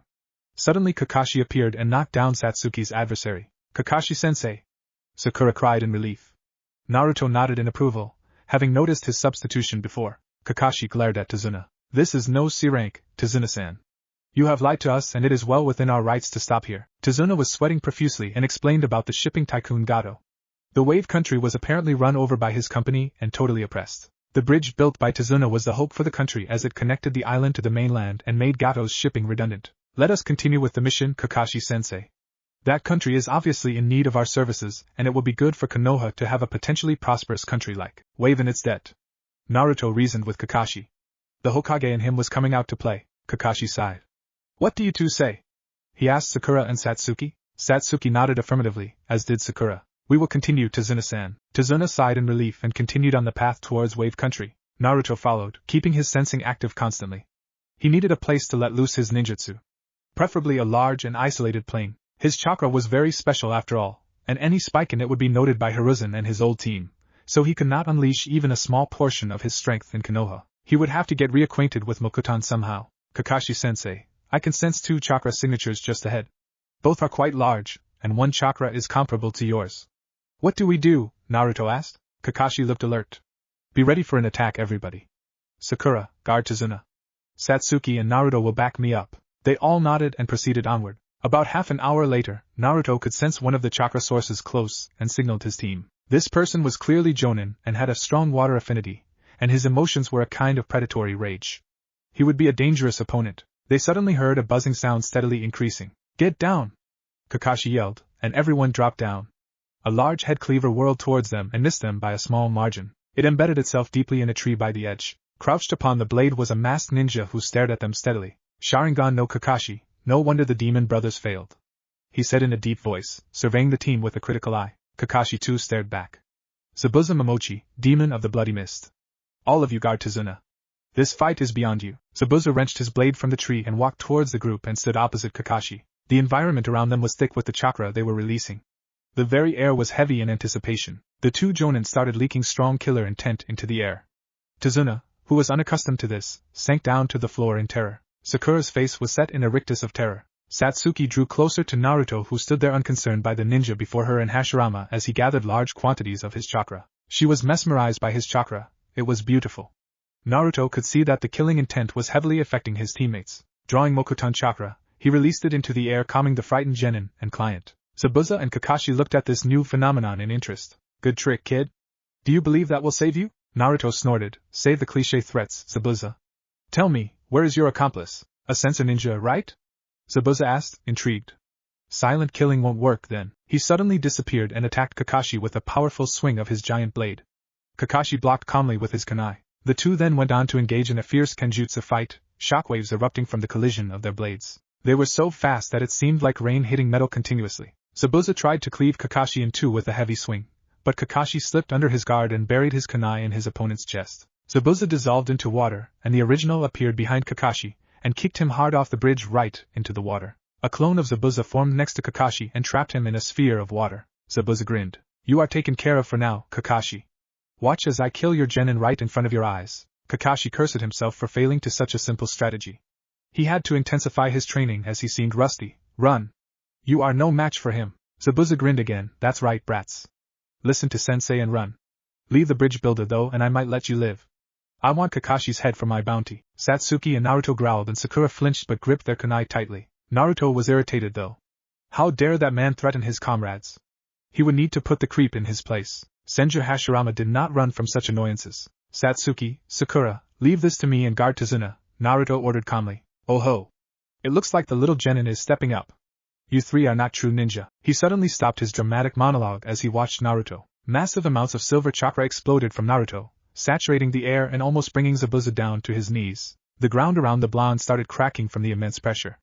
Zabuza stared in alarm at the boy who was supposedly a genin. He needed to be put down fast, so he blurred through his hand seals, Suiton, Suryudan no Jutsu, he roared, causing a huge water dragon to rise from the lake and rush towards Naruto. Kakashi stared with growing horror.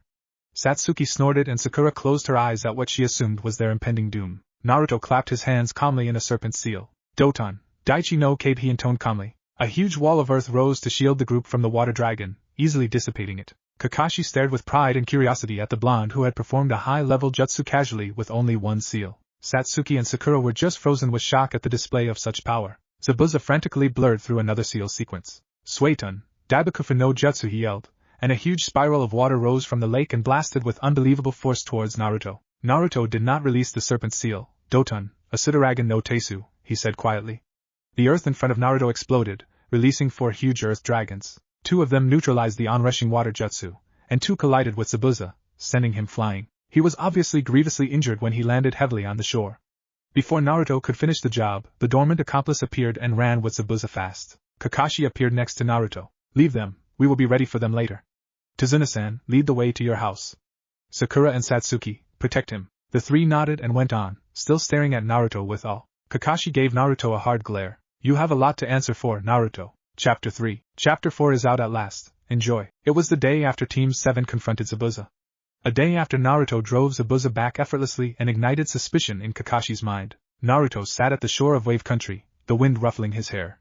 He waited for sunrise and Kakashi with a calm look on his face. He had thought long and hard as to what to say to Kakashi and decided upon a course of action. Since the awakening of his previous life, he had given himself little time for self-introspection. He had created for himself an illusion of normalcy over the months, and his deceptive mask was beginning to seep into his true personality. As if remembering a previous life, that too his life as the Shodai Hokage would ever be normal. If what Madara Satsuki now had said is true, it'll take 3 to 5 years to fully assimilate all his former powers and knowledge into his body. However, his power was returning at an alarming rate, to the point even he was a bit worried about his future prowess. The ease with which he had forced the supposedly A-rank criminal to flee forced him to truly confront his awakening. There was always a niggling doubt in his mind that he had gone mad, but the fight with Zabuza had erased that doubt forever, even more so than the tussle with Kakashi a month ago. Thus he had finally asked himself the important question: who was he truly? He did not think like the old Naruto anymore. No, he had lived and lost too much for that, even if only in mind and another life. The old Naruto was a boy who was starved for affection, cast out and abused by the very populace he was sacrificed to protect. So he put up a bright front and drew attention to himself, seeking to convince himself that he was a normal part of a normal society. The truth hurt, so he had shielded himself with a lie. It was the thinking of a child. Ever since he realized his previous life, things got more complicated. He had grown into the experienced and the highly cultured mind he had developed as Hashirama rather abruptly. During the months he spent sorting the 2 lives he had lived, he was flitting between the personalities he possessed during this life and his previous. He knew that was not healthy, and that he was developing a psychological disorder. Luckily, Senju Hashirama also knew a way to treat this disorder. He used to be the foremost medic of his age, after all, and had a working knowledge of psychology. Thus he had come here to the quiet shores of Nami to meditate and accept himself, to stop just using his life as Hashirama. He was here to become the person he used to be as Hashirama. Naruto's life was too melancholy to be dwelt upon. The scars, mental or physical, endured during childhood went deeper than those gained as an adult. They healed faster as well, but he was denied the innocent forgetfulness and forgiveness of a child. No, he was forced into the thinking and strength of his legendary previous life, and that had changed him in unexpected ways. Senju Hashirama, despite his life and losses, was extremely strong. Both as a shinobi and as a man. He had taken all the challenges life threw at him with fortitude and cheerfulness, and he was extremely easygoing. He had refused to give in to the dark side of a shinobi, strongly remaining a beacon of solace and hope to the village he had founded. He was the light of Konoha, an unassailable force that kept the village strong and prosperous. A guiding force of mercy and compassion. Naruto, on the other hand, knew little happiness during his childhood. Stripped of parents, love, and forced to survive in a cold and hostile village, he had developed a sad and melancholy view of life, and was considerably confused and angry. He now drew solace from his life as Hashirama. The love Hashirama had in his life was enough to heal the hatred in Naruto's. He would stop letting this life's trauma darkening his true self. The first light of dawn washed over the shore, causing Naruto to look up at the beautiful scene with a smile on his face. An epiphany struck him at that point. He did not have to answer the question of who he was, not yet. He was still a child now. He would continue as the Shodai Hokage in mind and let the future shape him into a new person. The sun broke out in earnest, casting everything in the fresh light of dawn. Naruto could feel the confusion, anger, and resentment he had been hiding since the awakening drained away. He could feel the unshakable calm and assurance he had felt as the first returning. It was faith in himself and his strength. Faith in his precious people. He now appreciated his rebirth for what it was. A second chance. It was a second chance for him to protect what was precious to him, to lift Konoha back to its greatness. Back to the village that held kindness and camaraderie, loyalty and faith above everything else. That resolution left him with a feeling he had been missing for the entire duration of this life. Peace and contentment. He felt more like himself than he ever did as Naruto or as Hashirama. The golden age of Konoha would be back, and he would do his best to make that happen. This time he would guide Konoha to be stronger than ever before. The legacy of the Senju clan would not fade away. The wind blew once more, causing his shoulder-length blonde hair to fly as he stood up. Neither as Naruto, the attention-craving and damaged boy, nor as Naruto, who was desperately trying to choose between two lives. No, he stood up as the reborn Shodai Hokage, who was tempered by the trauma of his second childhood. He was wiser for it, but not darker. He could sense a familiar chakra approaching him. It was time for him to tell Kakashi the truth. Trust had to be freely given, and he had come to the conclusion that Kakashi was a ninja who had the will of fire burning brightly within him, a shinobi worthy of his trust. Kakashi walked towards the place he had asked Naruto to meet him at. He had directed Satsuki and Sakura to do the tree-climbing exercise, and left them to it. He knew that Naruto had extremely perfect chakra control. One could not perform those earth jutsu with just a single seal without that much control, even if one had a very strong affinity. Naruto was an enigma, and he would get his answers today. He would care for Naruto the way Minato had taken care of him. Kakashi made his way beside Naruto, who was calmly staring at the newly risen sun, and tapped him on the shoulder. "Well, Naruto?" Naruto turned to face him and Kakashi gave a gasp. Naruto had changed even more. His blazing forest green eyes had held compassion that should not be seen on any child. But now they held resolve as well, unearthly resolve. Those eyes at least were old. His face, though, was quite cheerful. He seemed to have thrown a great weight off his soul. He almost looked like Minato-sensei. "Hey, Kakashi-sensei. So you are here for answers, right? You want to know how I have changed so much?" Kakashi snorted, amused. "Yeah, that is why I am here. I'll keep your secrets as long as they are of no harm to Konoha. Oh, and don't bother to lie. I will be watching you closely with my Sharingan." "Cool. Don't worry, Kakashi-sensei, I won't lie. It's not in my nature to do such a thing." Kakashi nodded. "So, right." Naruto sat down with crossed legs, a thoughtful look on his face. He cast out his senses for intruders and found just two people sufficiently far from their position. Just as a precaution, he put up a very powerful silencing barrier. "You do know of the botched ceiling, I believe?" Kakashi stared wide-eyed. "You know of Kyubi? How is that possible? Who told you?" Naruto waved his hand unconcernedly. "I met the fox and he told me everything about the ceiling. Except for the fourth's mistake, either he nor I know what happened then." "You met Kyubi? You must be careful, Naruto. That thing is pure evil." Naruto snorted. "No, not really. It is just a bored immortal fox with a great deal of power on its hands. I will die eventually and it will be free one day, so it can wait. A century means nothing to the Bijou, you know." Kakashi just stared. "Anyway, I know that Yandane was my father, and Uzumaki Kushina is my mother." Naruto looked at him meaningfully. Kakashi sighed. "I did not expect this day to come so soon. Yes, my sensei, the Yandane was your father, and your mother is alive. She did not abandon you, by the way. She loved you too much for that. But you must ask the Sandane for details though, as I have no idea why she left." Naruto was happy. His mother had not left him callously. He would definitely grill Hiruzen for answers though. That is a relief to hear. I would have forgiven her anyway. Family is too precious to throw away so easily, is it not? Kakashi looked at him in wonder. "You are no child, Naruto. Nor are you a mere genin. Tell me, who are you?" Naruto was laughing. "You hit the nail right on its head, Kakashi-sensei. I will tell you, don't worry. Anyway, the mistake during the ceiling had awakened something in me that is impossible for any soul to awaken. It is truly the Shinigami's gift to me." Kakashi looked serious.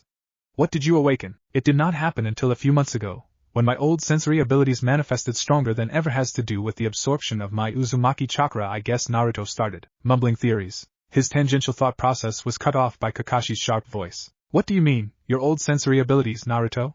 Just what did you awaken? Naruto looked Kakashi in the eyes. Watch closely, Kakashi-sensei.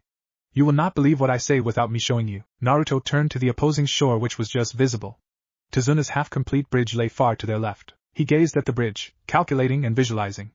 He turned back to the opposite shore and gathered his chakra. Kakashi looked on as chakra exploded from Naruto once more, a massive amount.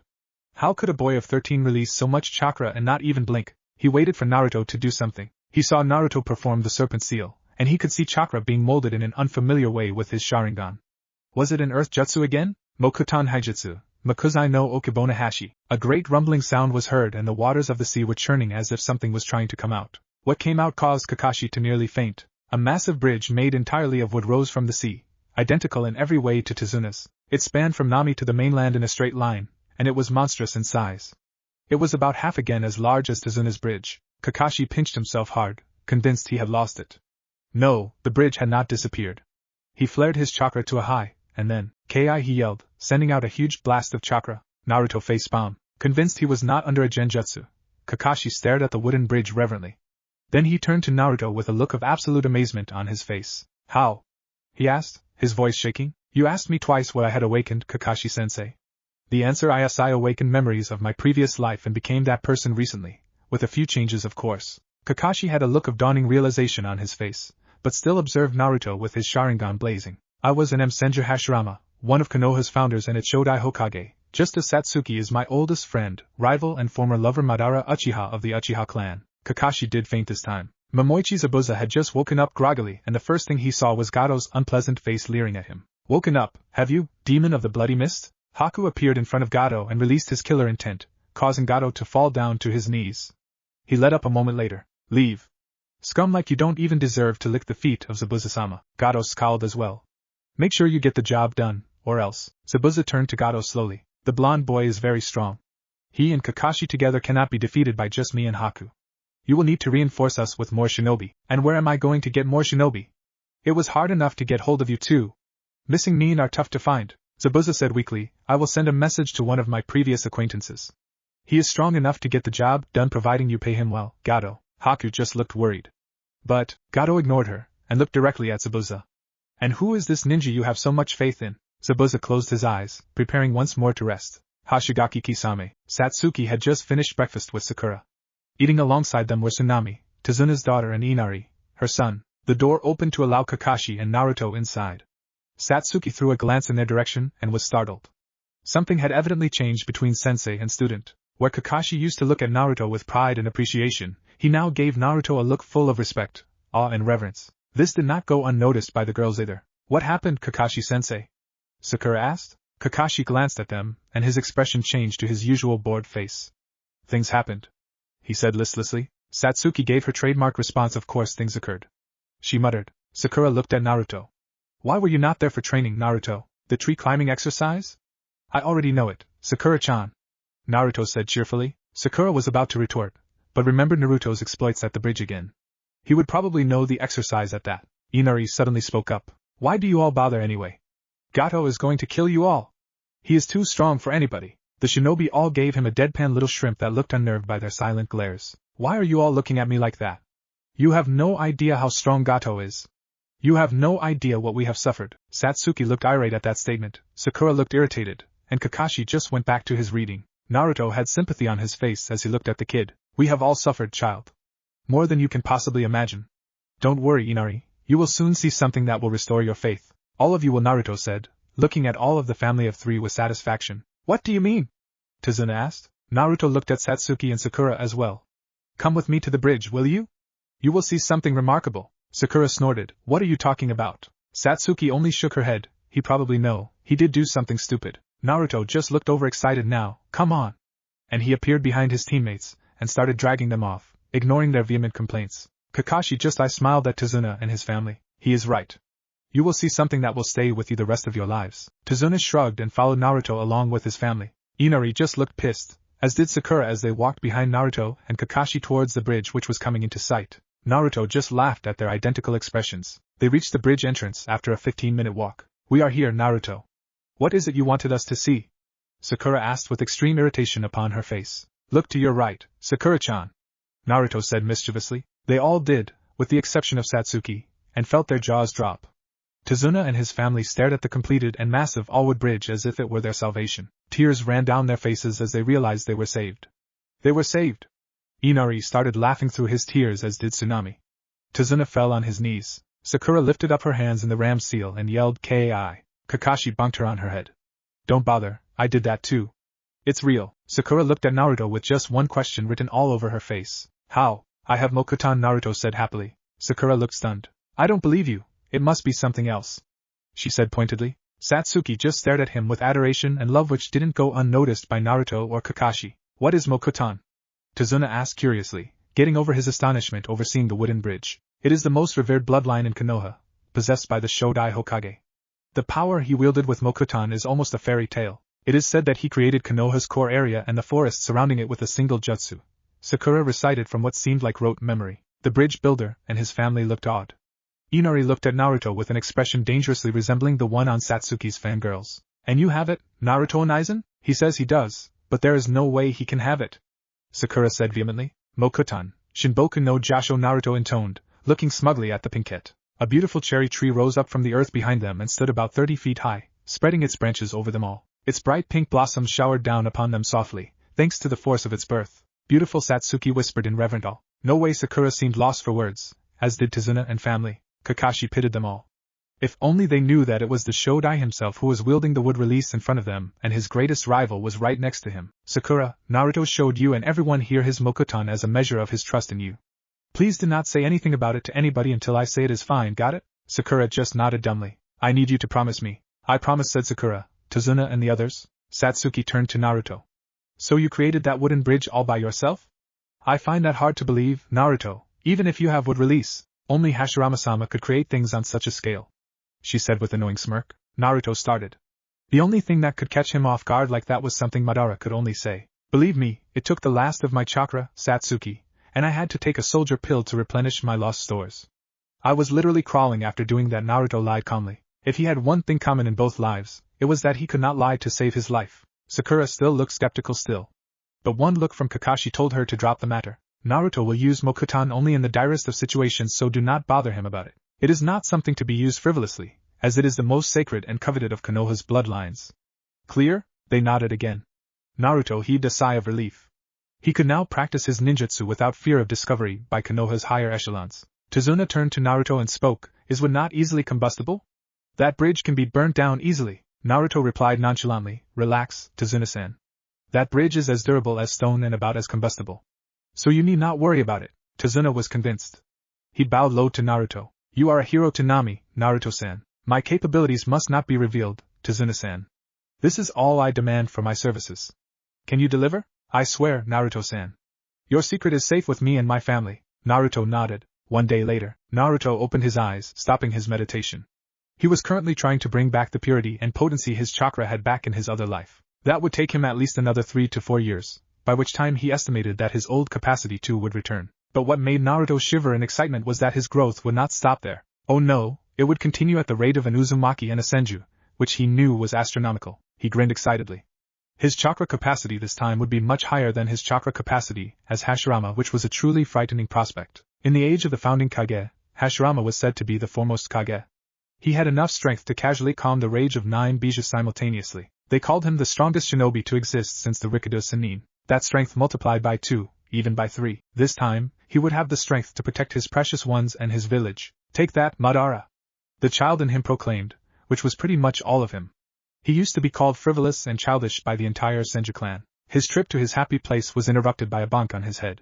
Turning indignantly, he saw the emo face of his teammate, Uchiha Satsuki. Naruto, can I talk to you for a second? Satsuki queried with an uncertain look on her face. Naruto looked closely at him. He seemed to be in discomfort. Sure, what is it? He questioned. I was thinking, when we return to Konoha, let's see if we can have a contract written up, combining the Uchiha and Senju through you and your secret by marriage. I know we're young, but in reality we're old enough to be grandparents. I don't want to miss my new chance and potentially lose you to someone else, she said. Naruto felt himself almost choke. Marry her? She wanted to get married? Was this because of what happened to him and Mito all those years ago? No, this was something else entirely. She wouldn't ask him this unless it was for the specific reason of saving her family. Naruto took a breath and spoke with dry lips. I think we need to talk a bit more when we get back home, Madara, but I am not against your proposal of a marriage contract to myself. He told her. The two of them trotted off, a much stronger bond forming between them. Naruto was quite happy inside. Satsuki was the first friend he had made in his life as Hashirama and as Naruto. Even the experience and maturity of him being Hashirama reborn did not fill the void left by lack of friends. It intensified it actually. Hashirama had thrived on friendship, love and loyalty. Resolve filled Naruto. I will protect her, and the bond we have.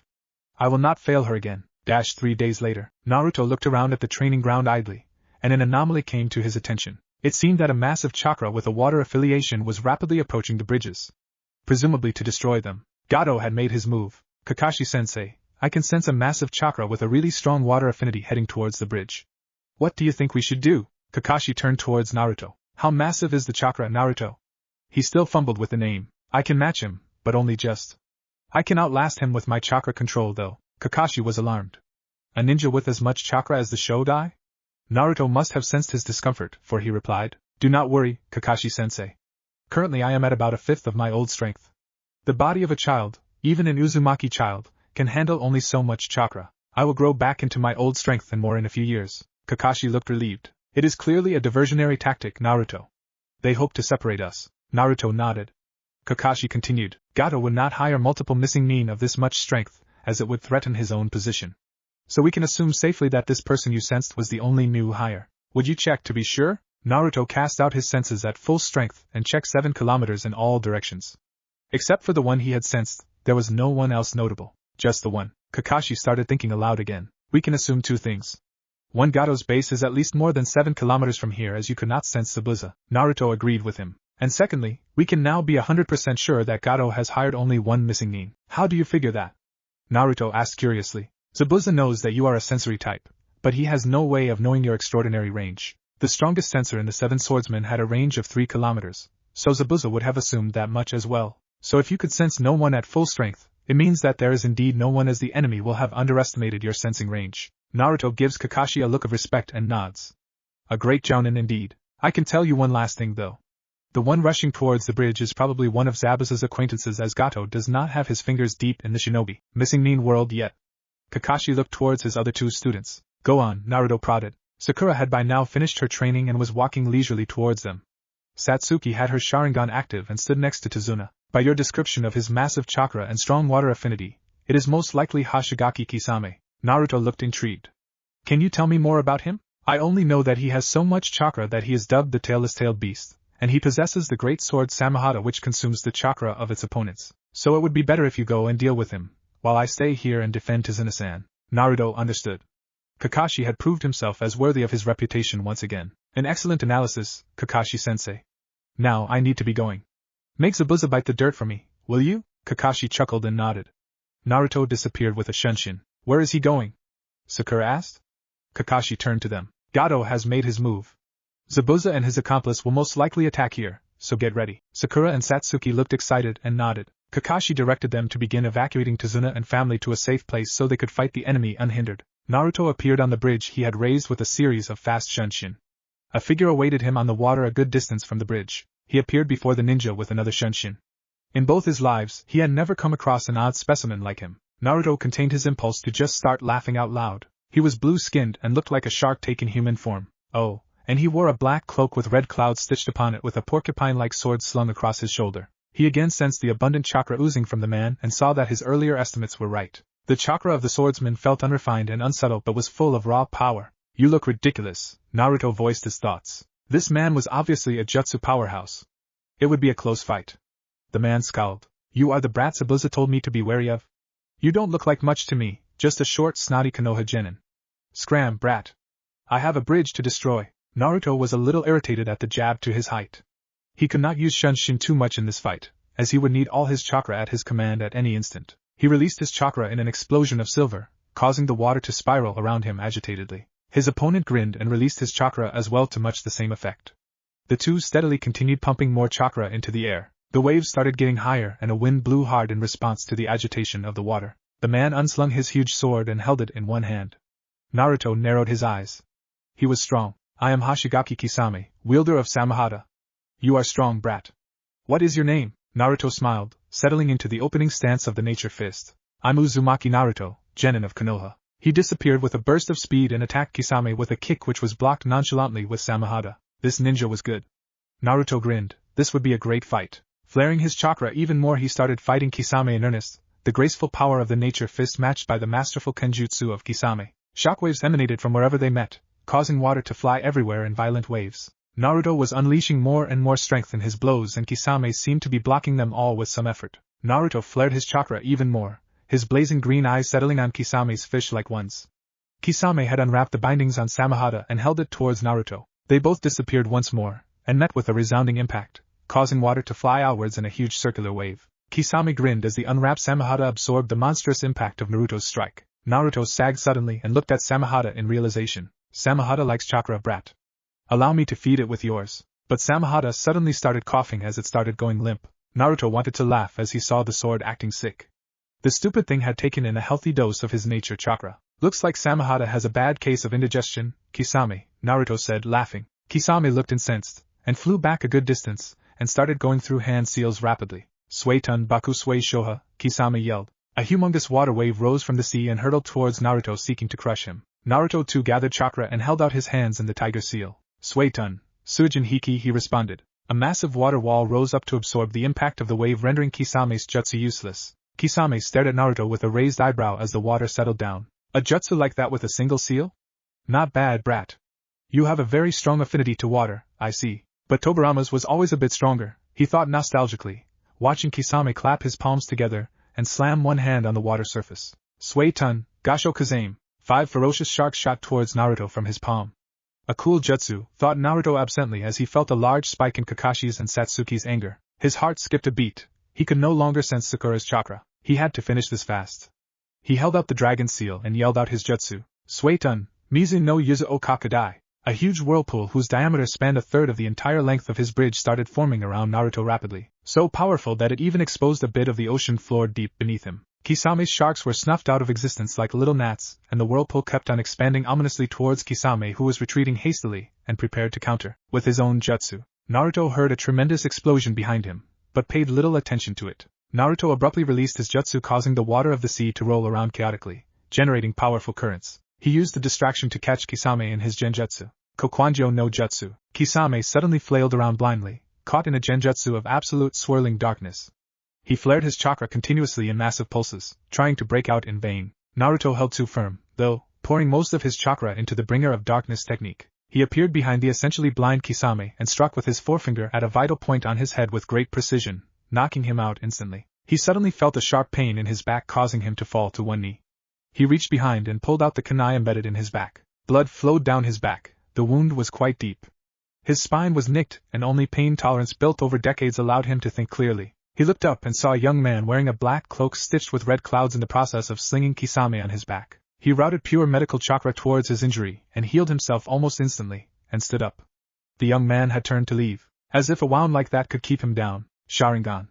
The young man had a Sharingan. No deeper sensing told him that he possessed the Manjikyu as well and that it was used frequently. Uchiha Itachi, Naruto said calmly. This youngster was a real enigma. He could wait a bit to talk, as he could sense that his teammates had ended their fight. A face closely resembling Satsuki's, check. Manjikyu Sharingan most likely obtained from clan slaughter, check. The man turned around abruptly, his eyes widening at the sound of the boy who he thought was seriously injured. I thought I had neutralized you, Naruto-kun, Itachi said, his stoic face expertly hiding his emotions. You seem to be making a habit of killing unwary people, Uchiha Itachi. Naruto said, silver chakra exploding from him again. The Kyuubi healed you, I assume. Let him believe that. A reasonable assumption. You are a real prodigy to have escaped my sensory perception so thoroughly. Good job, Naruto said admiringly. Itachi did not acknowledge that in any way. He studied Naruto carefully with his Sharingan. You are very strong to have defeated Kisame, Naruto-kun. He was not really giving it his all, but I can see that you weren't either. Naruto's expression became cheerful, his silver chakra receding. Yeah, that was a good fight. Tell Kisame that it was fun. Itachi did not respond except to raise his eyebrow and disappear. He surveyed the damage wrought by his fight with Kisame. The trees along the coastline were all destroyed. He could repair that, no problem. He turned around completely, and saw something that made his jaw drop and eyes bug out. He had destroyed the bridge he had so dramatically created with his own jutsu. That whirlpool he used against Kisame had churned his bridge to pieces. He would be the laughing stock of Team 7. He really felt like going somewhere private and banging his head repeatedly on a wall. He should have made the wood of the bridge a little more chakra resistant, he thought sadly. But that would have aroused suspicions among shinobi that a Mokutan user walked the lands again. It would completely destroy the rumors Kakashi had planted about his multiple shadow clones building a bridge in 2 days. Deciding to forget this embarrassment, he shunshined quickly towards Tazuna's house. He had been relieved when he had faintly felt Sakura's life force. He could heal almost any injury except death. A fully recuperated Team 7 waved one last time to the people of Nami, Tazuna and family at the forefront of the huge group, and began walking back to Konoha contentedly. Tazuna's bridge was complete. Naruto had refused to rebuild his wood bridge, saying that the hope of Nami had to be created by its people alone. Thus they had named the bridge after Team 7, all their names engraved upon its arch. He had briefly told Kakashi how he had defeated Kisame and confronted Itachi, alarming the man greatly. Naruto wanted to make speculations and give details only when they were back in the presence of the Sandaime. Some secrets were too sensitive. The fight with Zabuza had gone well, resulting in the death of both Zabuza and his accomplice, who he learned was called Haku. What a waste, Naruto thought. The last Hayatan user lost to the world. Evidently Satsuki and Haku had met once before the fight, with Satsuki knowing Haku's true identity. Satsuki had refused to strike a final blow against one she considered burden enough. Haku had died to protect Zabuza from Kakashi's Raikiri. Gato had then assailed the entire group with his thugs. So Satsuki and Zabuza, the latter moved deeply by Haku's sacrifice, had together finished off the entire thug army, albeit with a little help from the villagers. Zabuza too succumbed to his wounds and was buried alongside Haku. And when it was all said and done, they decided to just be silent about the transgressions and go home where they could relax. See you later. Naruto waved to his teammates. They had just returned to Konoha from a very educational mission in Wave Country. Kakashi, Naruto and Satsuki made their way towards the Hokage Tower leisurely. Will you tell the young monkey everything? Satsuki asked Naruto. I will. He could pick up signs of deception extremely well even as a boy, and I am not really good at deceiving my precious people. Truth is the strongest weapon. Lies can always be twisted against you, as you may know from your own experience as a shinobi. Kakashi nodded as they stood in front of the Sandaime's secretary. We are here to report the success of our mission to the third, Kakashi stated lazily. The secretary gave her customary dirty glance to Naruto, and went to find out if the third was free. Doesn't it bother you, the way you are treated in the village? Kakashi asked Naruto regretfully. He had to have been there for the boy, but it was impossible. The village had needed every ninja on call to recover from the Kyuubi attack, and Naruto would have been as good as neglected in Kakashi's home. Not really. As Naruto the child, I learned to disregard the glares of the people, though it really caused me unutterable sadness. But now, I really feel sad for the village Satsuki, and I found it. They are just like sheep, unwilling and unable to think for themselves. That was not my intention for the shinobi of Konoha. The secretary came back. The Sandaime will see you now. The two hidden founders followed Kakashi into the office of the third Hokage. The more Naruto saw this place, the more he felt the change Konoha had undergone. This office, which had exuded a sense of loyalty and patriotism to the village during his reign, now gave off a sense of bureaucratic power-mongering. Hiruzen, his student, had sacrificed much for the sake of the village, but one glance at him told Naruto that he was weary. The will of fire burned in him still, but the village had asked too much of this man. He had given up family, love, and much more for Konoha. Hiruzen, at least, was everything he had hoped to see in the future generation. Report, Kakashi the third ordered, looking at Naruto, Satsuki and Kakashi with a discerning eye. Hi, Sandaime-sama nodded Kakashi, and began his report. On the road to Nami, we were attacked by the demon brothers of Kiri, who were dealt with easily by Satsuki and Sakura. Turns out that Tazuna was lying about the mission. Kakashi related the events of the mission up to when Zabuza attacked them on the bridge and Naruto drove him off. Hiruzen looked surprised. How do you know those jutsus, Naruto? Naruto took a deep breath. Old man, this is private. Very confidential. I suggest you send off the 4 AMBU guarding you. It is only for your ears and will only take a moment. Hiruzen signaled, sending off the AMBU. If he couldn't trust Naruto, he could trust no one. Naruto went to the wall behind Hiruzen's desk and placed his hand on it. Watched carefully by Hiruzen and an amused Kakashi, he flared his chakra and caused a glowing seal array to appear on the wall. Hiruzen's eyes grew wide and he stared at Naruto with the full authority of a battle-hardened warrior. How can you know the existence of those seals, Naruto? How can you use them? He practically demanded from the young blonde. Naruto unleashed the full might of his chakra, causing cracks to appear on the wall, and the plastering to peel off. Hiruzen's table was cracking up. Satsuki felt herself forcing chakra into her feet to stop from sliding back from her former lover's incredible power being brought out. It felt as smothering, as if the air itself had thickened.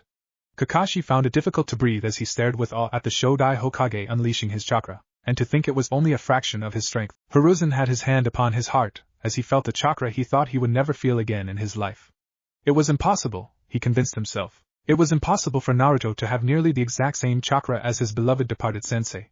But the boy's actions spoke differently. He had activated that seal. The seal array on the wall glowed a blinding white and the room lurched violently, causing its 3 occupants to stick their feet to the ground with chakra to stay firm. The light receded and Naruto turned to look at Hiruzen with an expression of compassion and pride on his face. It is safe to talk. Hiruzen stared hard at Naruto, disbelief written clearly upon his face. How is this possible? You should not even know of that seal's existence.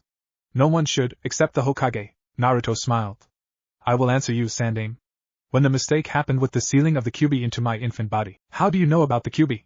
Hiruzen asked, alarmed. I know about my parents too. As I said to Kakashi, I spoke to Kyuubi.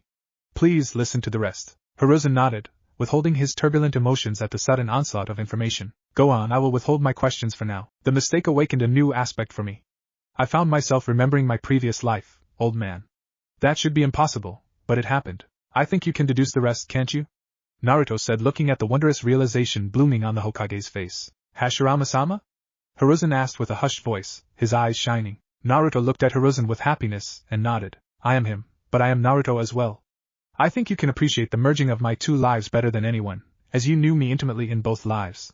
I am proud of you, Hiruzen. Kakashi looked at the reunion between sensei and student with his hair standing on end.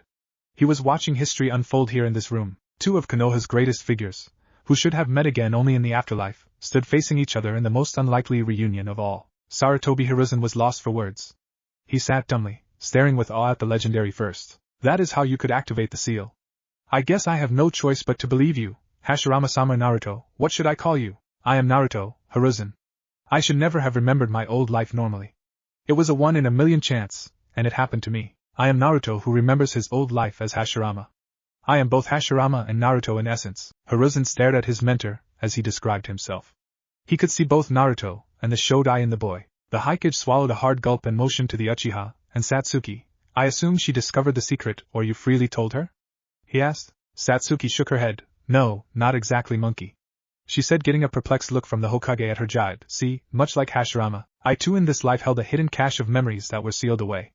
It wasn't until the Uchiha massacre that I fully awoke my own power, much like Hashirama did. Satsuki Uchiha, the original vessel to my current body, perished due to the act of Itachi using his Tsukiyomi on her, which allowed my full consciousness and soul to overwrite any lingering existence of her. And just like Hashirama, I awoke my past lives' memories. She explained before activating her Mangekyo Sharingan. Its design gives the appearance of 3 intersecting ellipses with 3 stretched triangles evenly spaced around the pupil that each curve at the top around the eye to form a circle, making it similar to a pinwheel. 1. Hiruzen felt himself shiver in fear. He knew this type of Sharingan was rare, very much so, but he didn't recognize the pattern in her eyes. But he wouldn't have to wait much longer as Satsuki spoke up once more. I was, and still am, Madara Uchiha. She declared. This is most unexpected. It's understandable, and before you ask, no, I do not desire to destroy the village I helped Hashirama create. The reason we had our battle was for an entirely different reason, and I don't want to talk about it. It wasn't one of my best moments to do what I did, but it happened regardless, she admitted. Hiruzen nodded. I understand. Thank you for not harming anyone during your growth till now, he said calmly, despite knowing he would never be able to defeat the village's 2 founders. Forgive me, Sandaime-sama. What was that seal Naruto just activated? Sarutobi cleared his throat. It is the most advanced seal created by Mito-sama and Tobirama-sensei for Hashirama-sama's use. It was attuned to his chakra and his chakra alone. This is irrefutable proof of Naruto's claims. Kakashi looked at Naruto, seeing as the Sandaime was off on a mental tangent. Why is it safe to talk after the seal was activated? Naruto's eyes glazed over as he recalled the memories of past days. My wife Mito and my brother Tobirama made that seal for me to insulate the Hokage's office totally from the outside world. It is a space-time seal. The way Tobirama explained it to me, it transports those occupants of the room I choose into the space between moments. Kakashi looked confused. What does that even mean? Don't ask me. Tobirama and Mito-chan designed that thing. It was Tobirama who was always into things like space-time techniques, and my wife's mastery over seals was unheard of even during the Age of Founders. Satsuki shrugged in agreement. Well, he's not exactly wrong. Hell, before he married Mito and I wanted to have some time to socialize with Hashirama, we'd use the seal to simply speak of what we wanted or even eat some good sake to alleviate the day's stress. She stated. Let's not go into the more descriptive details, okay? Naruto said, a blush slowly growing on his cheeks. Oh please, like you didn't enjoy some of the more naughty things we did in here. Satsuki smirked at him. If memory serves her right, The desk Hiruzen sat behind was the very same one where she conceived little Izuna-chan on. 2. Shame she had to give him to that prick Kurama to watch over due to her wanting to keep her secret affair hidden. Curious enough, she wondered if anyone ever found out about his true parentage. Kakashi still looked quizzical. Back on track, the truth is, all I really understand is this. As long as I hold this seal active, whatever happens between the chosen occupants of this office for that duration will happen in a single instant of the flow of time in the world outside, effectively sealing the required conversation completely from the outside world. Kakashi looked at the clock, which had frozen. But on close observation with Sharingan he could see that the second hand was moving very slowly. Kakashi I smiled. Now I understand. To be able to do something like that, not even Sensei would have been able to do that. Hiruzen, who had come out of his funk, shook his head in disagreement. Minato was just tapping into his potential and had invented the Hiraishin no Jutsu as a teenager. I think he would have surpassed Tobirama-sensei if he were to still live. Naruto could feel the drain on his chakra as he held the seal active. Hiruzen, let us get on with it please. I think I can hold the seal for another quarter hour maximum. I don't yet have the amount of chakra I once had as Hashirama, and this seal is very draining. Let me tell you of what happened in Wave from my perspective. Naruto launched into a narrative of how he had driven off Zabuza the first time, and how he had defeated Kisame. He also told the Hokage of how he had confronted Satsuki's brother. You need to tell me what is up with that Itachi kid later, Hiruzen. He is really not the sort to kill needlessly from what I sensed of him. I can smell something wrong with the entire Uchiha affair. I may have defected from the village decades ago, but even I can piece together that something major had to have been going on within the Uchiha. The fact that Itachi killed every man, woman and child sends out too many red flags. As Satsuki, her final thoughts were how she wanted to avenge her clan, but that Tsukiyomi effectively snuffed her life away. The Uchiha said. Hiruzen sighed sadly. You are right. The Uchiha slaughter was not the work of a maniacal shinobi. I will tell you about it later. The two founders merely nodded. We will need to speak of my mother as well, but we do not need the seal active for that anyway. It is my right to have that information. Kakashi interjected smoothly. I believe our time is running out. Let me complete my report. Kakashi finally finished relating his part of the mission. This is troubling indeed. I must ask Jiraiya of the connection between Itachi and Kisame and their similar clothing. It implies that they are part of an organization, and any organization that employs such powerful ninja is to be treated with caution. Naruto agreed completely. I have to release the seal soon, Hiruzen. Is there anything else that is to be confined to this room? Anyone? Kakashi and Hiruzen shook their heads. One last thing, Hiruzen. Let me tell you that I am truly proud of you. But do not worry. I will get that hat back from you in no time. Hiruzen looked 10 years younger after the day's happenings. You deserve it more than I do, Hashirama-sama. You have become a great shinobi and Hokage, Hiruzen. You fought for Konoha all this time and sacrificed much for my legacy to continue. You have more experience in this world than me, and I will not disregard that. Don't get any idea of just handing over that hat to me, though. I will earn it rightfully as Naruto. Hiruzen gave a true smile. Satsuki was reminded why, during her life as Madara, she had allowed herself to fall in love with the man, allowed him to take the hat away from her and leave the village. Hashirama was a natural-born leader, one that even she couldn't compare. I should have expected that. I understand, Naruto. You can release the seal. Naruto deactivated the seal with a sigh of relief and the room lurched again, denoting them slipping back into the true flow of time. To the ANBU outside it had just been 2 seconds. Naruto now looked at Hiruzen seriously. Tell me why my mother left, old man. I need to know. Please tell me. Hiruzen looked sad. I will tell you, Naruto. It is a long story, and I need you to listen carefully. You do know of the reputation of the fourth, don't you? Naruto nodded impatiently. Alongside the fourth fought a kunoichi almost as strong as him. It was your mother, Uzumaki Kushina, also known as the Red Death of Konoha. Together the couple were so strong that they practically ended the third war almost by themselves. Naruto knew all this, but listened proudly as Hiruzen described his parents. They were strong indeed. Your father's name was feared in IWA beyond anything else. Namikaze Minato single-handedly destroyed an army of IWA shinobi by his Hiraishin no Jutsu, earning him the name of Yellow Flash of Konoha, as all that the enemies of Konoha saw was a glimpse his yellow hair before he killed them in the hundreds. Your mother, however, inspired the same fear in Kumo. When Minato was engaged with the now Raikage of Kumo-e, who was then a Jounin, the army of Kumo which had assaulted Konoha was free to rampage through our thinly spread forces. Kushina then arrived on the battlefield and annihilated the entire army. She too was extremely fast and a master of Kenjutsu. Kushina's long red hair flying as she flashed through the battlefield, and she cut down her enemies, earned her the name Red Death. Naruto listened closely as Hiruzen continued. The war ended after some time, and none of the other villages dared to aggravate Konoha again, fearing our strength. Your mother was pregnant with you after marrying Minato in a ceremony known only to the Council of Konoha and its high-ranking shinobi. You know of the consequences of the Kyubi affair better than I. Minato was dead, and Kushina was barely alive. Her Uzumaki resilience was not for nothing though, and she made a full recovery in another 2 months, during which time you were placed under the care of Uchiha Mikoto. That piqued the two founders' interest for a moment. So Satsuki and he shared a very personal past. Satsuki felt even more close to Naruto after hearing this. The Sandaime continued. The moment she recovered fully, she took you back and began to raise you. But when you were about half a year old, IWA got word of your existence, as did Kumo. To this day we do not know how the leak happened. Anyway, something terrible began to happen in consequence. There were nearly daily assassination attempts made on you, sometimes causing you terrible wounds. But you always healed yourself. It was the fox's chakra. Thanks for that, Kurama. Naruto thought gratefully. Think nothing of it, Hashirama. You are the best vessel I ever had, you know. Even as an infant your chakra calmed me and made me think of my days as a young kid. Naruto smiled, motioning for Hiruzen to continue. Your mother always thwarted those attempts. We tried to impose sanctions upon Kumo and IWA, but they always denied their actions. Konoha was weary of war, and they had lost their beloved Yondaime, so morale was at a low. We were still recovering from the QB attack. Hiruzen looked really sad at this point. However, one day when you were about a year and a half, an assassin stabbed you right through your gut. The assassin was killed, of course, but it left your mother absolutely distraught.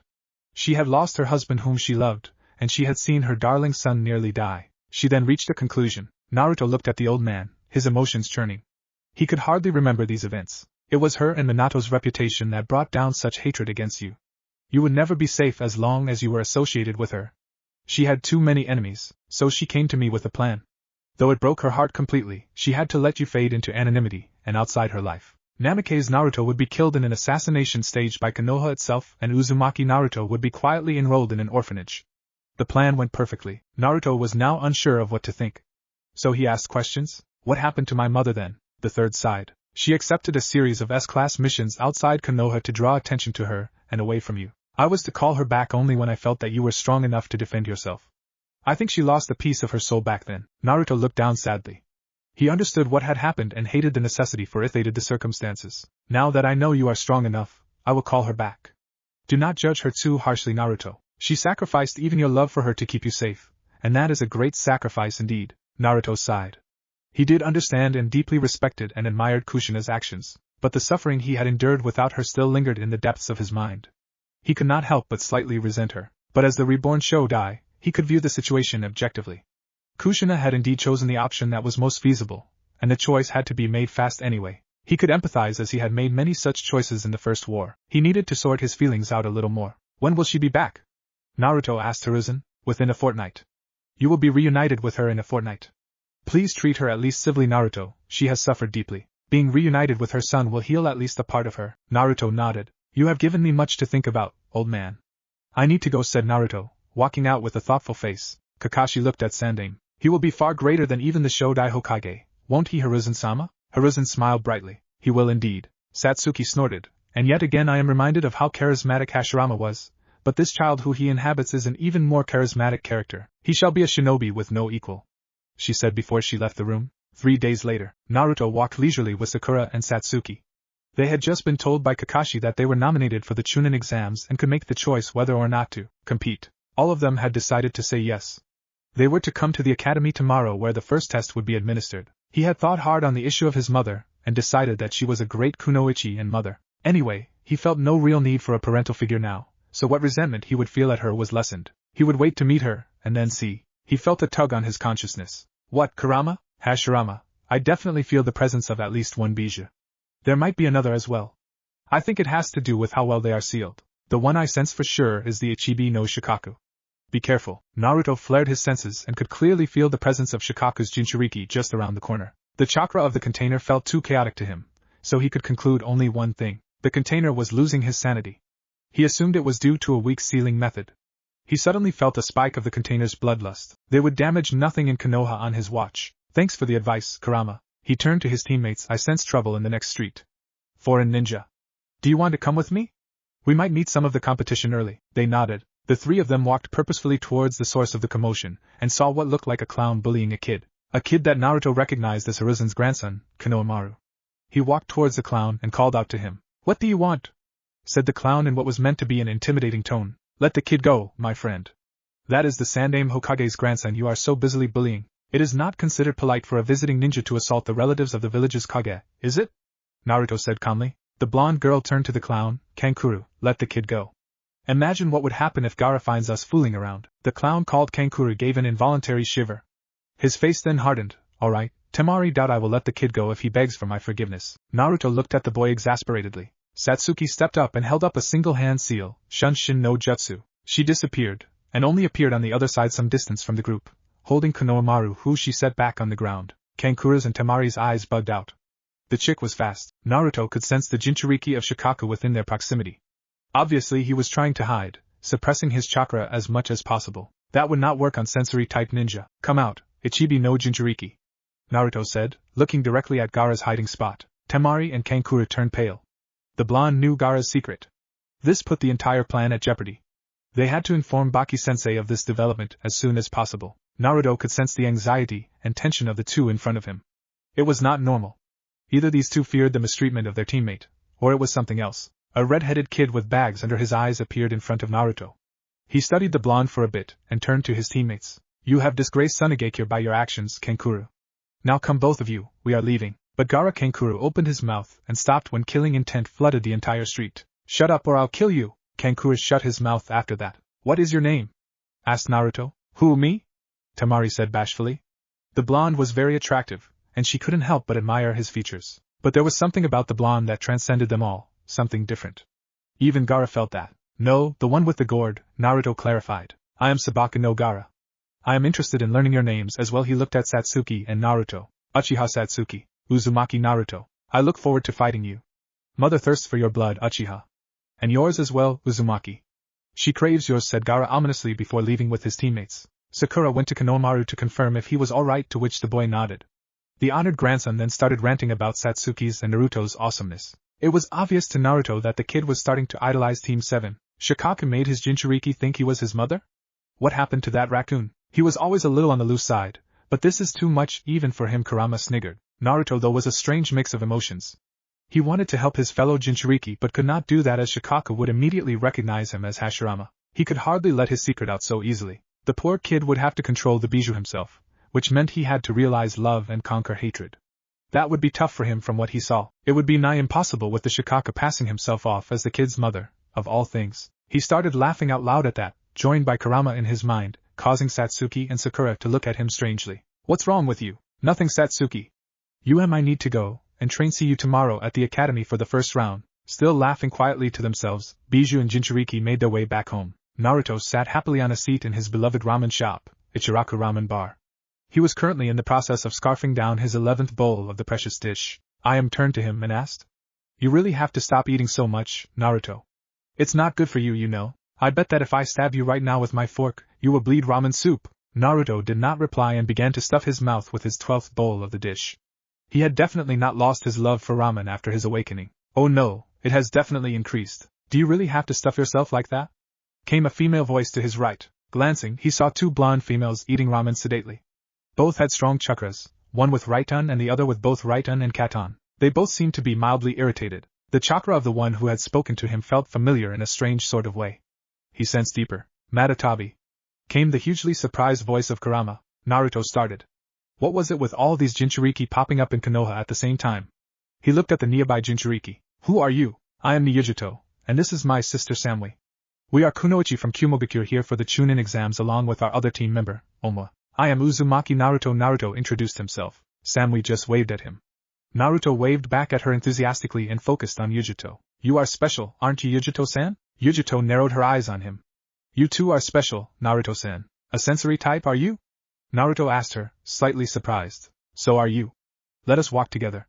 Samui, I am out, Yujuto said to her sister. Naruto and Yujuto walked out of the ramen shop, Naruto waving goodbye to Ayam. Nice to meet you, nearby Jinchuriki. Naruto greeted her, looking at her properly.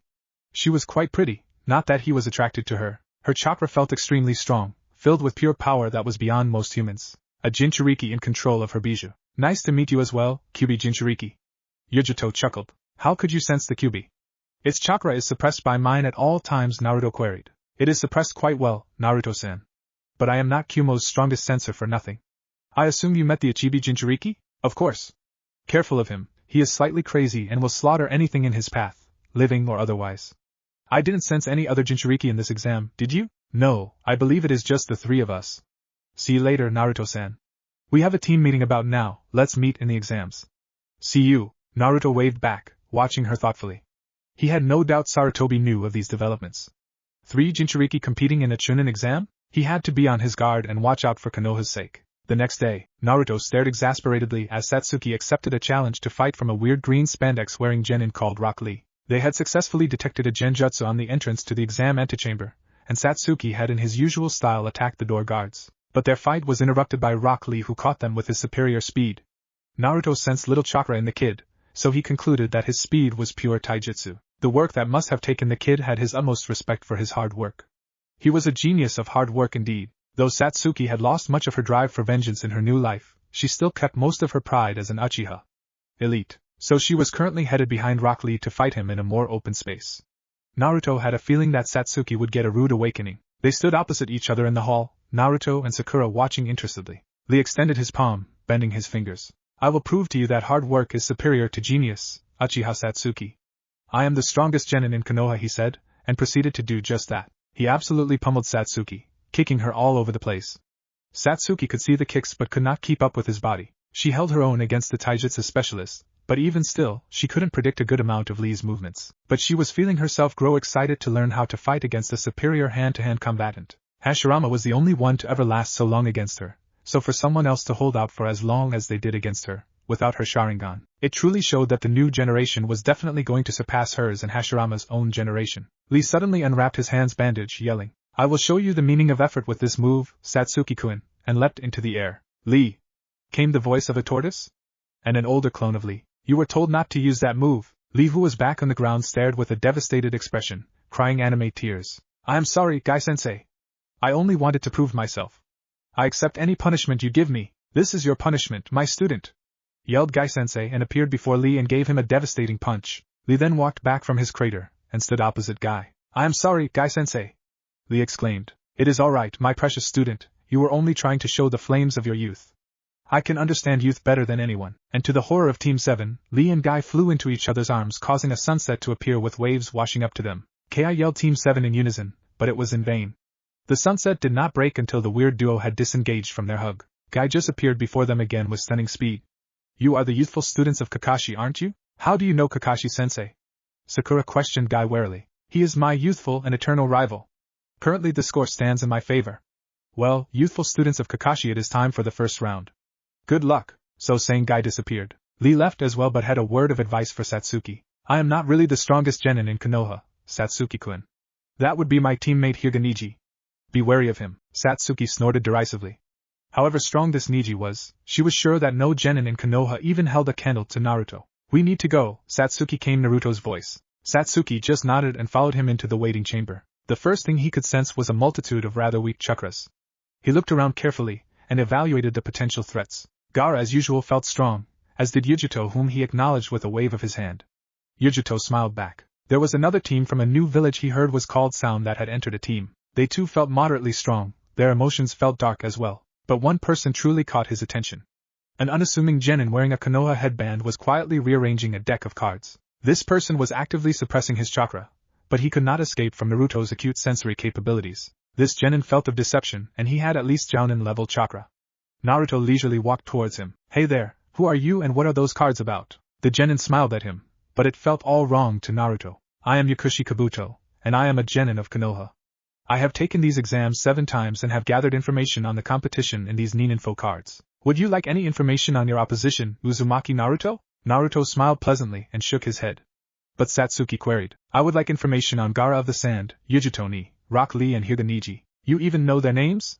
That will make this easy. Gaara's 10 B ranks and 30 C ranks, not even a scratch on him, and has strong ninjutsu. Everybody's eyes widened. Ni Yujito great taijutsu, powerful ninjutsu, a kunoichi to watch out for. Her mission stats are unknown. Naruto looked at Yujito curiously.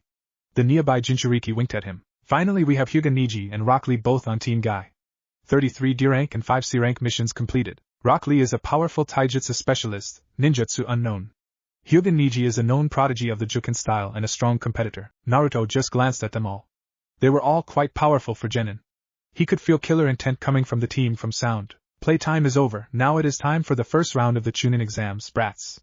Follow me, came the gruff voice of a burly scar-faced examiner who gave off an air of extreme intimidation. They nervously followed Scarface into a spacious hall full of desks. I am Marino Ibiki. First round will be a written round. You need to answer at least one question to pass, and there will be 9 questions. At the end of the examination, there will also be a 10th question, the rules for which will be defined on the spot. The genin just stared at him, surprised at the strange rules. There will be observers for this test, and if you are caught more than 5 times you will be disqualified. Clear? They all nodded. Then let us get started. Naruto stared at their newest proctor, a kunoichi named Mitarashi Enko, who was passing around waivers of death for the genin to sign. They were to enter the forest of death with a scroll and survive there for 3 days. Their objective was to get a scroll, heaven or earth, to complete their set. With both scrolls, they were to head for the tower to complete the test. Great, I get to see what has happened to my forest. The first exam was quite innovative, really.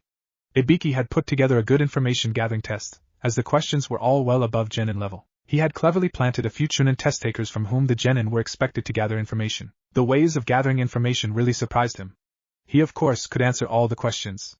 They were too simple to him. Satsuki had also answered without having to cheat, as it was simple questions. The Hyuga used their Byakugan, and Sakura of course actually knew the answers to the questions. Gaara though had used an innovative trick. He made an eye out of sand to spy on the others. That left him impressed. The Jinchuriki was good. Ibiki had ended their party though, asking if they were confident enough to take the 10th question. Those who answered the question wrong would never be chunin, he said. Those who left right then would have a shot next year. To Naruto it was obvious that it was a test of confidence, so he stayed right where he was. Most of the competitors had stayed too. Ibiki then ended the test abruptly, saying they had all passed. Apparently, the question he had asked just then was the mysterious 10th question, and the remaining had all proved that they were worthy of continuing with their conviction in remaining. Putting off thoughts of the first exam, he glanced at Mitarashi Enko. This kunoichi's chakra felt essentially the same as Kabuto's. That was intriguing. What was the connection between those two? His attention was occupied suddenly by Akusa Kunoichi, who handed Enko back her dagger. Her chakra felt full of malice. What was more, her chakra felt a bit like his own. Just what was such a shinobi doing in the chunin exams? She easily had Kage-level chakra. No, that was no normal genin, and she seemed to be shooting unhealthy glances at Satsuki. They would need to be careful with that kunoichi. She was a real danger, unlike these other children. Be careful of that Kusa Kunoichi, Satsuki. She seems really strong. Satsuki turned to him and nodded discreetly. Sakura just looked intimidated. All right, brats. It is time for you to begin. Enter the forest through your designated gates now. Enko yelled. They shot through their designated gates, entering the forest in rapid blurs.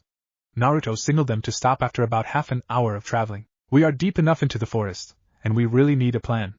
What do you say we do? Sakura spoke. I say we follow the river. We have a heaven scroll, and we may encounter some team eventually, as they too would naturally gravitate towards the river. We can take the scroll from them easily by ambush, as we have a sensor on our team. An excellent plan, Satsuki said, nodding to Sakura, causing her to blush. Thus they had moved steadily, finding and following the river on its course. Naruto was impressed. His forest had grown quite a bit. The trees seemed to recognize him, and a warm, comforting feeling filled the air as he walked by them. It had been a day since the beginning of the second exam, and Naruto was getting alarmed. He could sense not even a single team on their path, and that was fishy. Naruto turned to his teammates. I find it odd that we have not been attacked at all, and I can sense no one in our vicinity. I don't like this, Satsuki nodded. I too can feel it. Something feels wrong about how easy all this is becoming. Sakura looked worried. Naruto decided to just pause and consider their next move. They were just about out of rations, but still had plenty of water. He decided, we need more rations. You know I can get enough fruits for the journey. Satsuki nodded. But we need to agree on something only the 3 of us know, in case we are impersonated by someone. Naruto just had the perfect thing. We say the name of my most secret technique. What do you say? Sakura agreed. That should work. Alright then, time for me to go, said Naruto and vanished. Naruto reached a clearing not far away from his teammates, and threw around his senses for any eavesdroppers or spies. Nothing. Mokutan, Ringo Taido. A good-sized apple tree with luscious apples rose up from the earth, causing Naruto to grin. A well-placed punch later, Naruto was happily collecting dozens of apples that fell on the ground. This would do for the remaining duration of their stay. His Mokutan was truly powerful, be it to heal or to destroy. His senses suddenly perked up. Heading towards him was a good-sized chakra that felt distinctly slimy. It did not feel even remotely human. So it had to be a summons. Naruto put aside his sack and awaited the hostile summons that was about to attack him.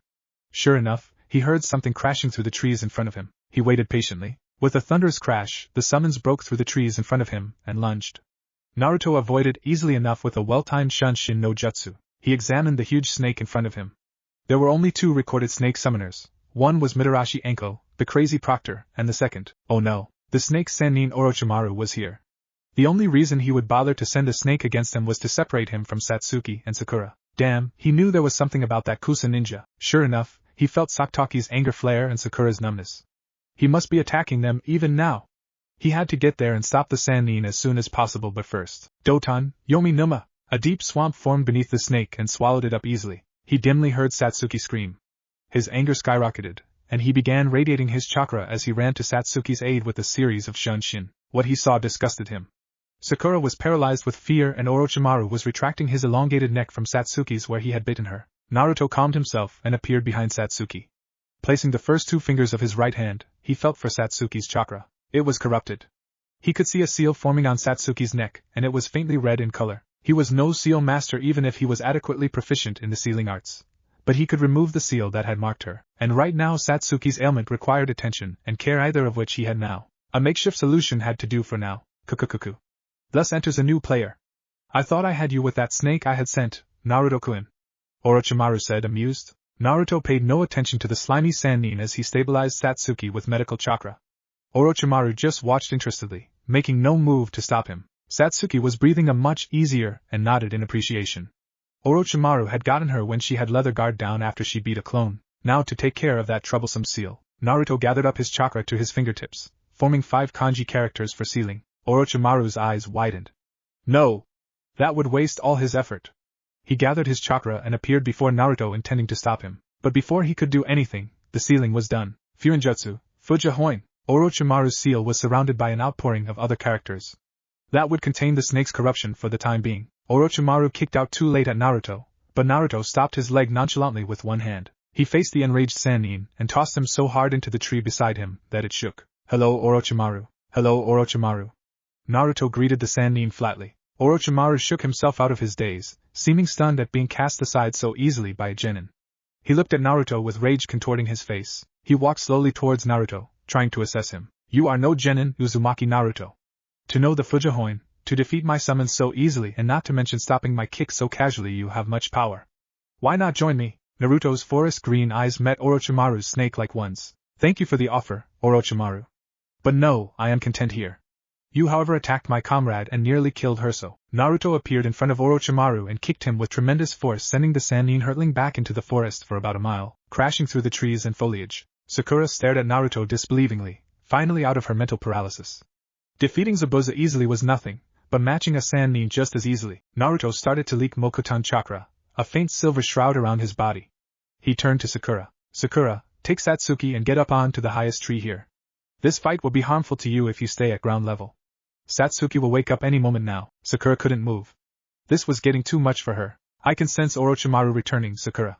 Move now. Shaken out of her daze, Sakura went on to follow Naruto's instructions and took Satsuki to the highest tree in the vicinity. It was far enough from Naruto that she would be safe from collateral damage, but still near enough to keep him in view. Naruto waited patiently for Orochimaru to show himself. So strong. Orochimaru said, appearing in front of Naruto. The Kusa Kunoichi's face was peeling to reveal his true one. He ripped it off entirely, and stood before Naruto as the snake Sannin. Tell me Naruto-kun, how is it you have the Shodai Hokage's chakra?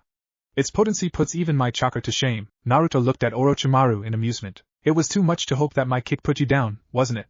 You were Hiruzen's prize student after all. Naruto pondered, sampling Orochimaru's chakra deeply. You defiled the grave of the Shodai, didn't you Orochimaru, you filthy traitor? You took his cells unto yourself thinking to match his strength. Pieces of the forest floor were rising around Orochimaru in the wake of his anger. The snake Sannin hid his rage well, but Naruto could taste it in the chakra he emanated. You forgot something, Orochimaru. The first true strength was the will of fire. His power was only a tool and not who he was. You wouldn't understand, would you, you slimy traitor? Naruto was letting his cynical side show now, seeing that his words were getting to Orochimaru. A loathsome scowl marred Orochimaru's face. I will obliterate you, Uzumaki Naruto. You have thwarted me for the last time. Naruto smirked, seeing the sheer strength of Orochimaru. Hiruzen at least taught the shinobi arts well to his students. Come on then, put your money where your mouth is, invited Naruto, beckoning Orochimaru. Sakura stared as Naruto goaded Orochimaru. She was so absorbed in the fight unfolding beneath her refuge that she failed to notice Satsuki stirring. Was Naruto so confident in his own strength? Irritating Orochimaru was a sure way to achieve a painful death. He was described as a man with immense power and a huge arsenal of jutsu, who challenged the Yondaime for the post of Hokage. A veteran of the Third War and trained personally by the Sandaime, Orochimaru was feared by all but the Kage and the other S-class shinobi. That was the man Naruto was challenging so casually. Yet looking at his almost excited face, Sakura believed that he could hold his own. That thought sent shivers up her spine. Oh, came Satsuki's groan. He sat up groggily, staring blankly at Sakura. Orochimaru. He stood up immediately, looking around for the Sannin. Satsuki-chan, exclaimed Sakura, glad that she was awake. Where's Naruto? Questioned Satsuki urgently. She needed to know, she had to help him. That bastard was smarter than he looked, and the fact he managed to deceive her Madara as a child spoke volumes of his prowess. Sakura got an odd look on her face and pointed at a spot below them. Satsuki walked to the edge of the massive branch. What he saw would redefine his conception of Naruto forever. The boy she had found out was the reincarnation of her old lover stood opposite Orochimaru calmly, silver chakra leaking off him faintly, on the verge of combat. The ground around the two of them was cracking up under the pressure of the chakra being released, and that awed him. She was no censor by any means, but even she could still feel the enormity of their power as high up as she was. She felt no jealousy towards Naruto. Instead she just felt awe, pride and overpowering concern for the safety of her teammate. Together she and Sakura watched closely as Naruto and Orochimaru finished gathering their chakras. Play, if these trees could talk, Deus Ex Machina. Come. Orochimaru shot towards Naruto with blinding speed, going directly at his vital points. Naruto blocked calmly, and countered with his own strike which was also blocked. The two opponents glanced at each other, and acted simultaneously, beginning their battle in earnest. The lethal snake taijutsu of Orochimaru was matched strike for strike by the nature fist of the Shodai Hokage. Everywhere they met, gusts of wind blew off and the ground exploded. Naruto was drawing strength from the abundant nature chakra pervading the forest, and kept on increasing the power of his strikes. His blows were getting heavier and heavier. Orochimaru could hardly believe he was fighting a genin. The strength of his blows was unbelievable. Naruto was enjoying himself thoroughly. The Sannin was truly a snake through and through. He spoke like one, acted like one, and certainly was lethal as one. Naruto dodged one of Orochimaru's kicks, and it impacted the tree behind him, barreling through its trunk and cutting into half. Naruto grinned.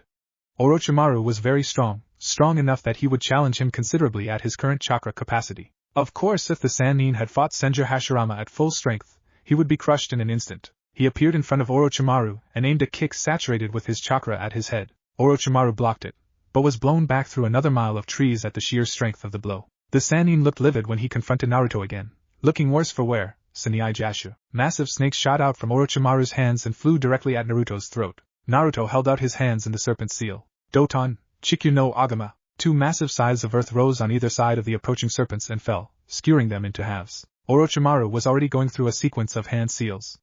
Naruto could feel a massive amount of Futon chakra gathering. Futon de Tapa. A massive blast of air ripped towards Naruto, destroying trees and ground alike. Doton Shinjuzanshu no Jutsu. Naruto went underground and appeared behind Orochimaru with a shower of earth.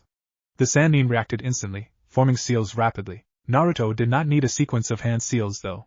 He needed just one. Doton, Haratsuke no Seppuku. An extremely sharp spike of earth blasted from the earth near Naruto's feet and sunk into Orochimaru's chest. Its impact was so great that Orochimaru was sent flying back and the sharp end of the spike sticking out of his back crashed into a tree, effectively nailing the Sannin. Orochimaru opened his mouth, spitting himself out, shedding his skin like the snake he was. He looked at Naruto with a lopsided grin. It's been fun, Naruto-kun, but I cannot play any longer. You are too strong to be left alive, and with that Orochimaru leapt at Naruto, his foot aimed at knocking his head off. But astonishingly, Naruto swiped his own hand and redirected his foot. Orochimaru, not deterred, simply tried to hit him with more kicks, but each attack was blocked with only a single hand from the Uzumaki. Listen, Kurama's voice told him as Orochimaru tried a kick, only to be blocked by Naruto's forearm. This upstart thinks himself to be some god, Kurama said as Naruto leaned back and redirected a strike to his face. Let's show him what real power looks like. Tear him apart, Hashirama, he said as Orochimaru went for a full-on punch that Naruto grabbed in his bare hand and moved around him, and used his forearm to block another punch before he struck back with a punch to his enemy's face, then another to his gut, causing the Orochimaru to grunt out before Naruto landed an incredible hit that threw Orochimaru away. When he stopped sliding, Orochimaru could be seen glaring at Naruto. You little brat!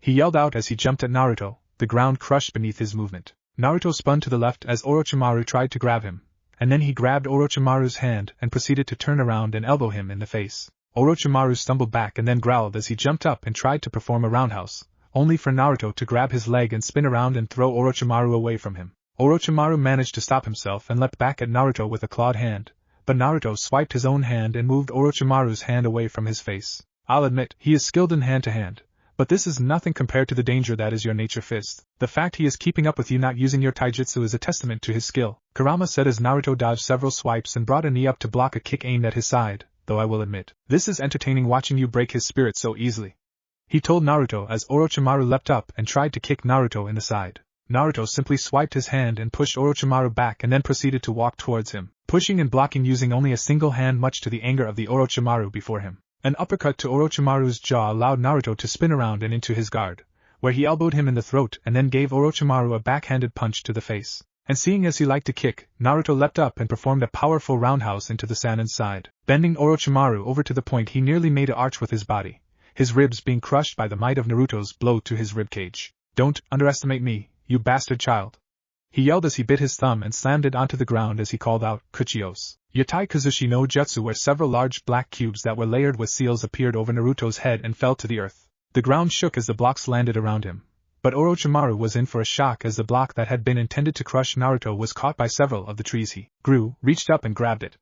Naruto had the trees lift the large cube up into the air, and then proceeded to hurl it at Orochimaru, leaving him no choice but to leap up out of the way of the large block as it crashed into the ground, shaking the earth in the process. However, Naruto was expecting this and he seemingly teleported above Orochimaru and kicked him into the ground, an explosion of dust kicking up from Orochimaru's rough landing. As Naruto landed on the ground, he watched as Orochimaru raced out of the cloud of dust and shook his head. Orochimaru was shocked when he suddenly found himself immobilized by the 9 long tendrils of wood that were coming from Naruto's back. But he wasn't given time to think of how to escape as Naruto smashed his fist into Orochimaru's face and sent him flying away, the ground shattering as he flew through the air and a shockwave blasting out as Naruto hit him. Orochimaru hit the ground once, twice, thrice, and he still flew through the air. As he landed a 4th time, he cried out as he rolled a couple times before he looked at Naruto and thrust his hand out. However, his shock once again showed as Naruto simply caught the kunai without even moving a muscle.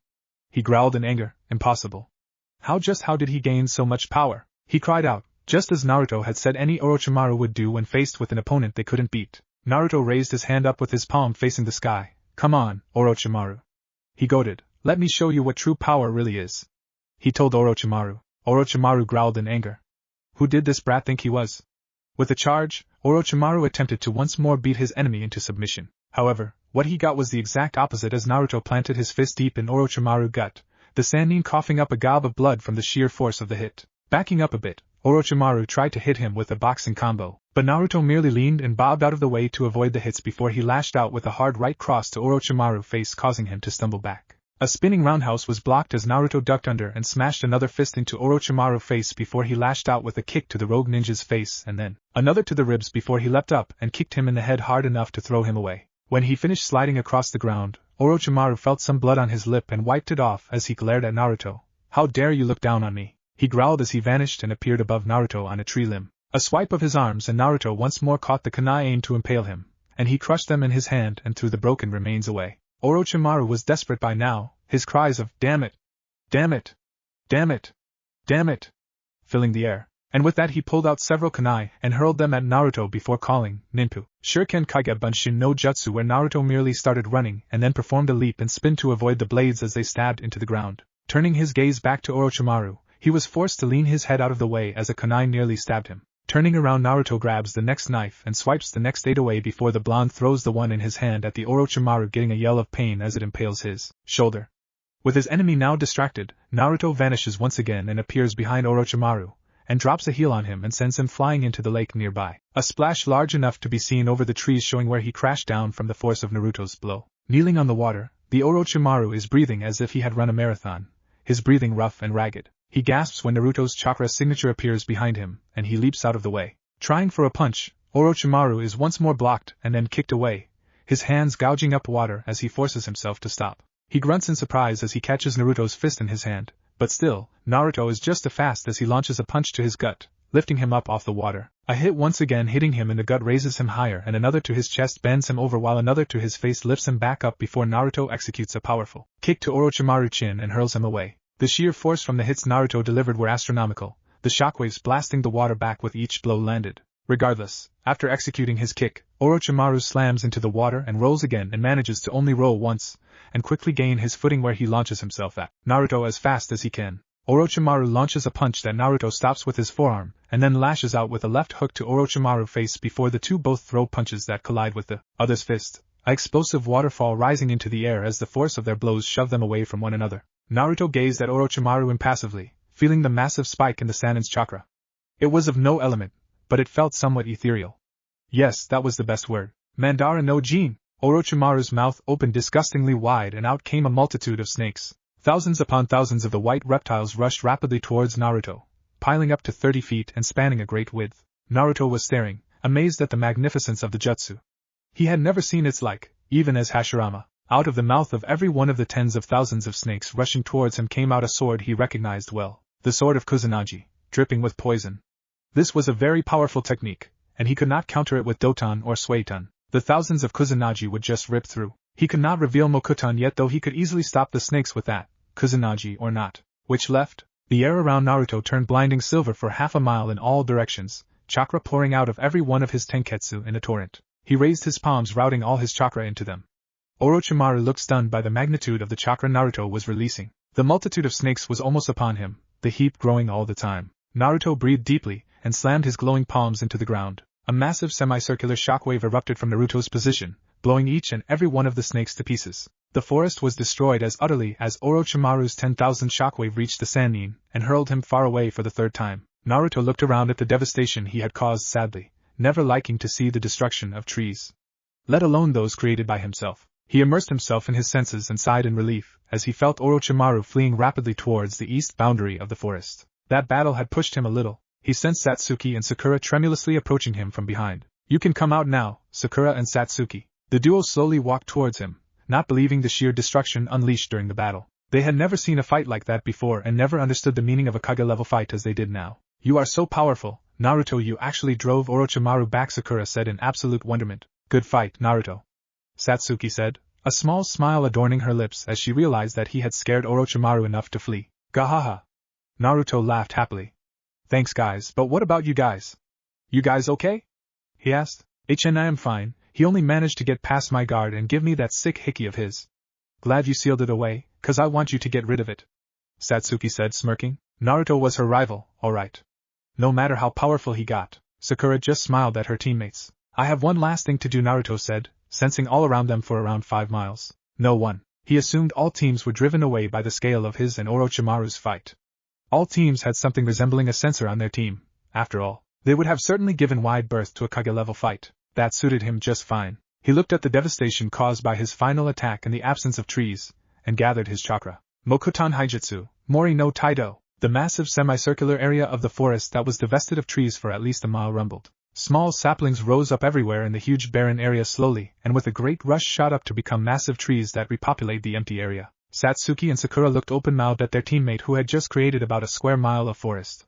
Naruto just kept stunning them regularly. Naruto looked at them bemusedly. We need to leave the area now. I can sense multiple chakras approaching us and Satsuki still needs my healing. They nodded and shot off as one. Yujuto, Samui and Omoi had just finished off a team of Kiri, and were collecting their earth scroll. The nearby Jinchuriki felt an explosion of extremely dense chakra a good distance to their west. It felt familiar. There was also another very strong chakra that felt just evil. Naruto and someone who was no genin were engaged in combat. The ground shook violently for a few moments, and then stopped. What was her fellow Jinchuriki doing? To feel the tremors of his jutsu this far, that should be a very powerful technique. Omoi and Samui were prodding her quizzically. Yujuto, could you sense whoever caused that tremor? Yes. That was the Kyuubi Jinchuriki, Naruto. The chakra did not feel like any element though, so he used the Kyuubi's chakra? No, it was his own. Not cool. Not many people have the capacity or control to do such a thing with just pure chakra. Omoi in the meantime was into his own apocalyptic thoughts, and was being ignored by the blondes. Kitten, that boy is no genin. Be wary of him, very wary. He seems to exude a chakra that can calm, or even suppress me if need be. Yujuto gave a mental nod to her Bija.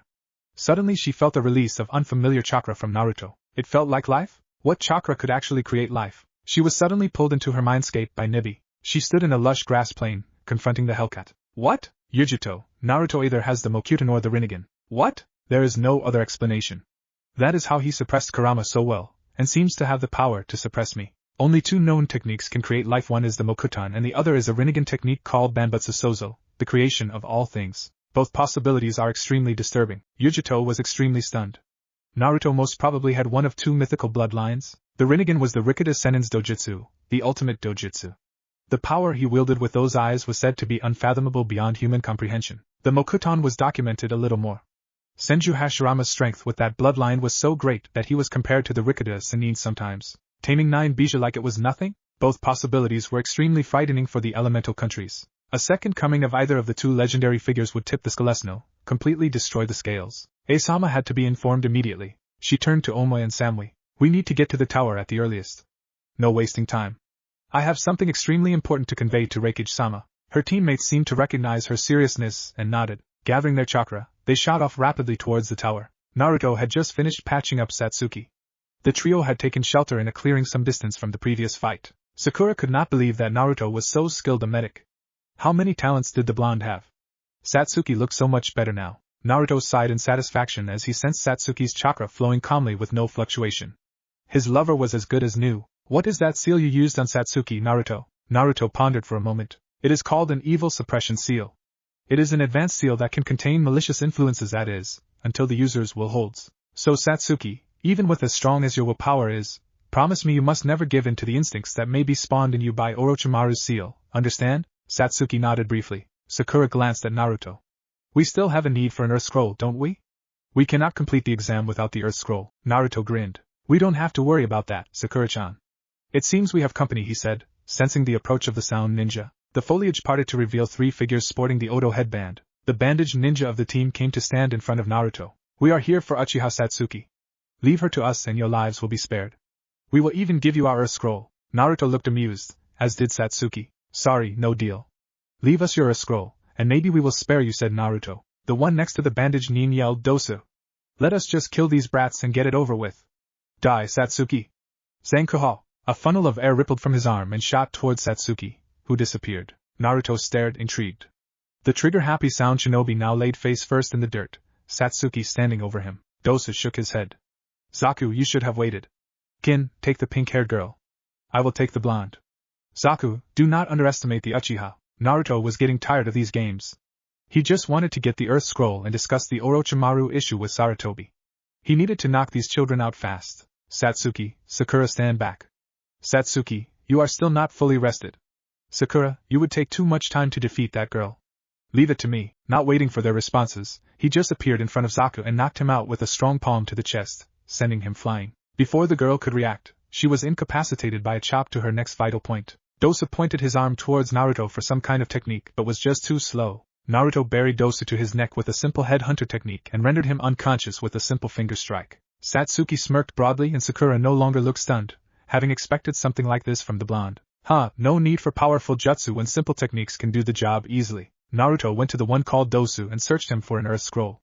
They were in luck. Grabbing the Scroll of Earth, Team 7 headed straight towards the tower. The tower in the Forest of the Dead. Naruto knocked on the Hokage's room absently. They had reached the tower with no problems, unless one took into account the genjutsu used to misdirect the participants. Satsuki had seen through that one easily with his Sharingan. They had then opened both their scrolls, causing Irika to appear and congratulate them on their victory. Naruto had then sent through Irika a missive to Hiruzen regarding his fight with Orochimaru. He was asked to attend a meeting of the Jounin immediately. Satsuki and Sakura went to rest before the next round occurred. Thus he entered the Hokage's office, noting the multiple Jounin present. Come in, Naruto.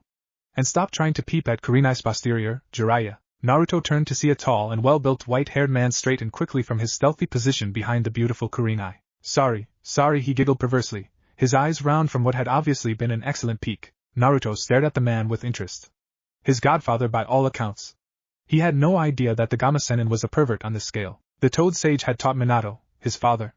That practically made him family. We have gathered to listen to Naruto's disturbing account of his encounter in the Chunin exam second round. Tell us, Naruto. Naruto nodded, surveying all the Jounin present. Enko, Asuma, Kurenai, his sensei Kakashi, Genma, Aoba, Hayate and some others he did not know. They were all either elite Jounin or undercover ABU. All of them with strong chakra and exceptional records. He could proceed with his briefing without fear of a leak, as he felt no questionable emotions from the powerful ninja in the room. We were following the river in the forest so we could encounter some team and grab their scroll. We encountered no one and I got suspicious. Anyway, I went to gather food when I sensed that Satsuki and Sakura were in distress. I rushed back and saw a snake-like man finish biting Satsuki. Jiraiya scowled. It was Orochimaru, wasn't it? Yes. The room erupted. The Jounin were all clamoring at the fact that mere genin had to face an S-class criminal. Only Kakashi and the third looked cool. Naruto would never lose to somebody like Orochimaru. Jiraiya looked at all their reactions with interest, noting the calm of Kakashi and the third. Those two knew something. Quiet. The Sandaime roared, causing the Jounin to calm down, though they all looked agitated still. Thank you. Now Naruto, proceed with your story. Naruto nodded. I healed Satsuki with what supplies and skills I had on me at the time, and saw the seal on her neck. What is it with that seal, by the way? Anko stepped forward. Is Uchiha Satsuki dead? It is very rare that someone who receives that seal survives. Naruto looked amused. No, he isn't, Mitarashi-san. I was getting to that. You have that seal as well, don't you? I can feel its evil in your neck. Anko nodded in a subdued manner. The third cleared his throat, causing attention to center on Naruto again. As I was saying, I saw Satsuki writhing in pain from that seal and I suppressed it with my own seal. The third hardly looked surprised. The Jounin were still whispering at the revelation of Naruto's prowess, while Jiraiya looked interested. Which seal did you use, Gaki? He asked. Figures. It made sense that the son of the Red Death and his beloved pupil, Minato, would be this strong. He already felt proud of the young boy he thought of as a grandson, even though he did not let it show. The evil suppression seal. It is only a makeshift solution though, and will only last as long as Satsuki's will to fight does. Anyway, Orochimaru was incensed by my actions and we fought. After a good taijutsu battle, we fought with ninjutsu. I literally nailed him with an earth spike, after which he got angry, and we engaged again in taijutsu where I kicked his sorry ass 3 ways to Sunday. When he couldn't overcome me yet again, he did something I never witnessed before. Everyone wore disbelieving faces. A genin keeping up with Orochimaru? He spat out about 10,000 snakes at me. Oh, and he had the Kusanagi no Tsurugi. Each and every snake had Kusanagi jutting out of its mouth, aimed at me. Jiraiya interrupted. That was Orochimaru's Madara no Jin. When he used it on me there were about 1,000,000 of those things. What did you do? Naruto looked annoyed by all these interruptions. I was getting to that, Ero-sennin. Jiraiya looked indignant. Do not bastardize my sacred name, Gaki. Asuma looked a little irritated. If you don't mind, Jiraiya-sama. Jiraiya looked sheepish. Right, thank you. Now, with those snakes piling up on me I had no choice but to blow them to pieces. I assume you all felt the tremor. The Jounin all nodded, wide-eyed. How? Asked Jiraiya, intrigued and hiding his amazement. His former teammate must be losing his touch. I have enormous chakra, and my control is good. I can release a concentrated explosion of my chakra if necessary, causing great damage. Just like Tsunade muttered in amazed Jiraiya, Naruto himself was proud of his granddaughter. Apparently, the mischievous little girl had taken after him at least a bit. Then Orochimaru left. I think he was surprised, more than anything. He came to test us more than anything, I think, and did not expect me to be so strong. We need to be cautious. Why was Orochimaru here, of all places? He directed the question to Jiraiya. Jiraiya looked at Hiruzen, who nodded. He faced the Jounin and said in his resonant voice, he is after Uchiha Satsuki's Sharingan. He had this mad delusion of learning all of the jutsu in the world, and thinks Sharingan will accelerate his plans. The third sighed. He never understood Orochimaru, even as a little boy. He was too alien. The Sandaime cleared his throat again. Orochimaru has something bigger going on. Jiraiya has brought me word of my errant former students' frequent visits to Suna. That and the fact that Suna has sent their clearly unstable Jinchuriki to Konoha lead me to believe that Konoha might not be safe in the next few months. The Sandaime looked at Naruto. I have determined that your actions in the Forest of Death lead me to believe that you are already chunin material. I hope all of you agree? Hiruzen asked, looking around at the Jounin. They nodded as one. Any genin who stopped Orochimaru and brought his teammates back alive was a worthy chunin, no doubt about that. Then it is decided. Naruto, henceforth you are a chunin and will undertake your mission immediately. The rest of you, watch out for your genin. And Naruto, you will have to forfeit in the coming round as you are already a chunin. They all nodded. Naruto and Jiraiya, please stay. The rest of you can continue. Naruto looked at Hiruzen. That was a good thing you did, Hiruzen. I would hate to be matched up against the children. It would be fairer to put them against Ero-sennin here. Jiraiya looked intrigued and irritated. Are you saying you are stronger than me? You may have fought the Hibi team to a stalemate, Gaki, but I am not called the strongest Sannin for nothing. The third looked at Jiraiya. Naruto here is extremely strong for a reason, Jiraiya. He will not tell you without proper precaution, and I will not tell you right now, Ero-sennin. You must wait for Kushina-san to return and I will tell the two of you together. Jiraiya nodded reluctantly. You have the right to your secrets after being independent for so long, Naruto. I won't press you when I have no right. Naruto nodded gratefully. Thank you. And I hold no resentment for you, Ero-sennin. The old man told me of the circumstances. I look forward to knowing you. Jiraiya looked emotional. Me too, Naruto, me too. The Sandaime looked at them both. Let us discuss the espionage of Kabuto, you two. They nodded and began. Unknown location. Greetings, Orochimaru-sama. Orochimaru appeared out of thin air in front of Kabuto. Hello, Kabuto. Your information seems inaccurate with leashed anger. What do you mean, Orochimaru-sama? Your useless cards. They told me Uzumaki Naruto was nothing but a dead last. Imagine my surprise when said dead last nullified my cursed seal, overpowered my taijutsu, shurikenjutsu, wounded me and above all, destroyed Madara no Jin. Kabuto was open-mouthed with surprise and sweating as Orochimaru's massive killing intent filled the air. I I had no idea, Orochimaru-sama. You can't have been serious while fighting a genin. Orochimaru's killing intent receded, the snake Sannin calming down considerably. True indeed. But I could tell that he was holding back too, and I don't know by how much. I don't like the direction the invasion is going. We may need more reinforcements, and I will change our plans. Kabuto nodded.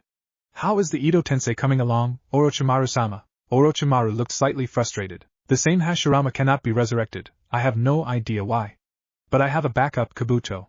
Sensei won't know what hit him. Don't fail me again, Kabuto. I don't like unknowns. Kabuto nodded. Go now, I have a grave to rob. Naruto opened his eyes, having heard everything through his concealed wood clone. So, Orochimaru was indeed planning an invasion of Konoha and planned to assassinate Hiruzen. What really surprised him was the Sannin's audacity. Orochimaru actually used Tobirama's jutsu to resurrect Hashirama, in other words, himself? The idiot had no idea of the ramifications of that technique. Of course Edo Tensei would not work. The aspect of his soul as Hashirama had left the pure world. He could resurrect Tobirama, though.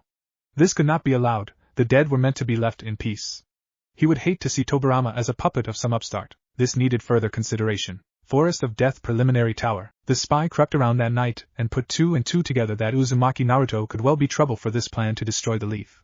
As unlikely as it seemed, the blonde had gotten him in trouble with his master, seeing as he ranted and raved about being driven off by a blonde brat that was clearly stronger than what was said and known about him.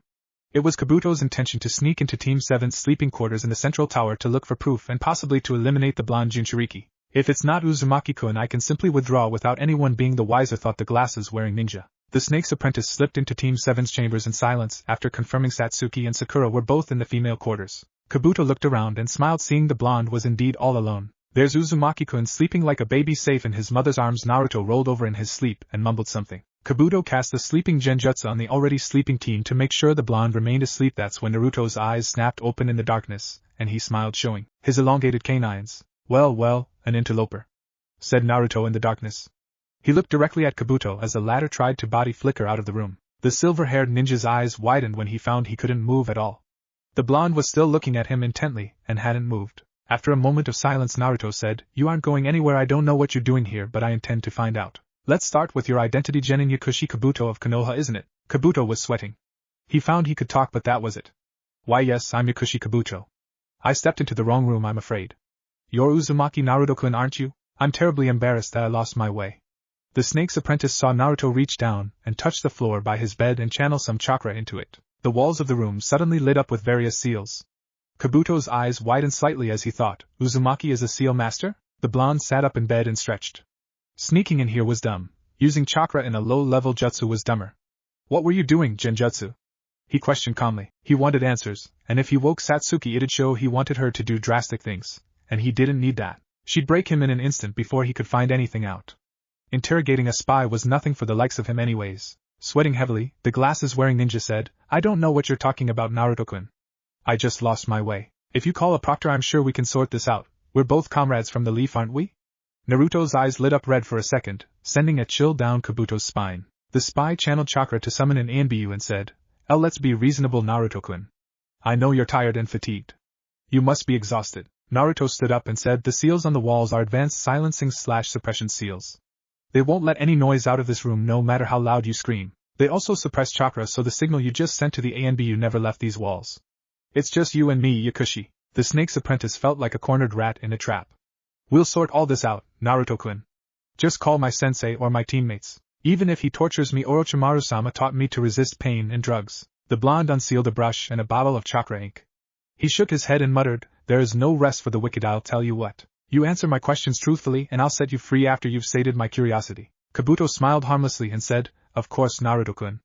Ask away. Naruto spun his brush once and painted a small seal on Kabuto's throat. Then the seal master said pleasantly, Fyun. Now tell me where your true loyalties lie. The glasses-wearing nin said, I'm a loyal ninja of the leaf, of course. Then he suddenly felt his throat constrict in the most painful way. Kabuto coughed and said, I seem to have a slight tickle. The vibrations from vocal cords are subtly different when we lie, said the blonde. That seal causes muscle spasms when you lie. You're very good at lying, by the way. I couldn't tell myself, though the seal could. I don't know what you're talking about, Naruto-kun. Kabuto started having throat pain again and grimaced. The blonde raised an eyebrow and said, obviously you do know. Let's ask a different question. Who is your true master? Hokage-sama is who I cough.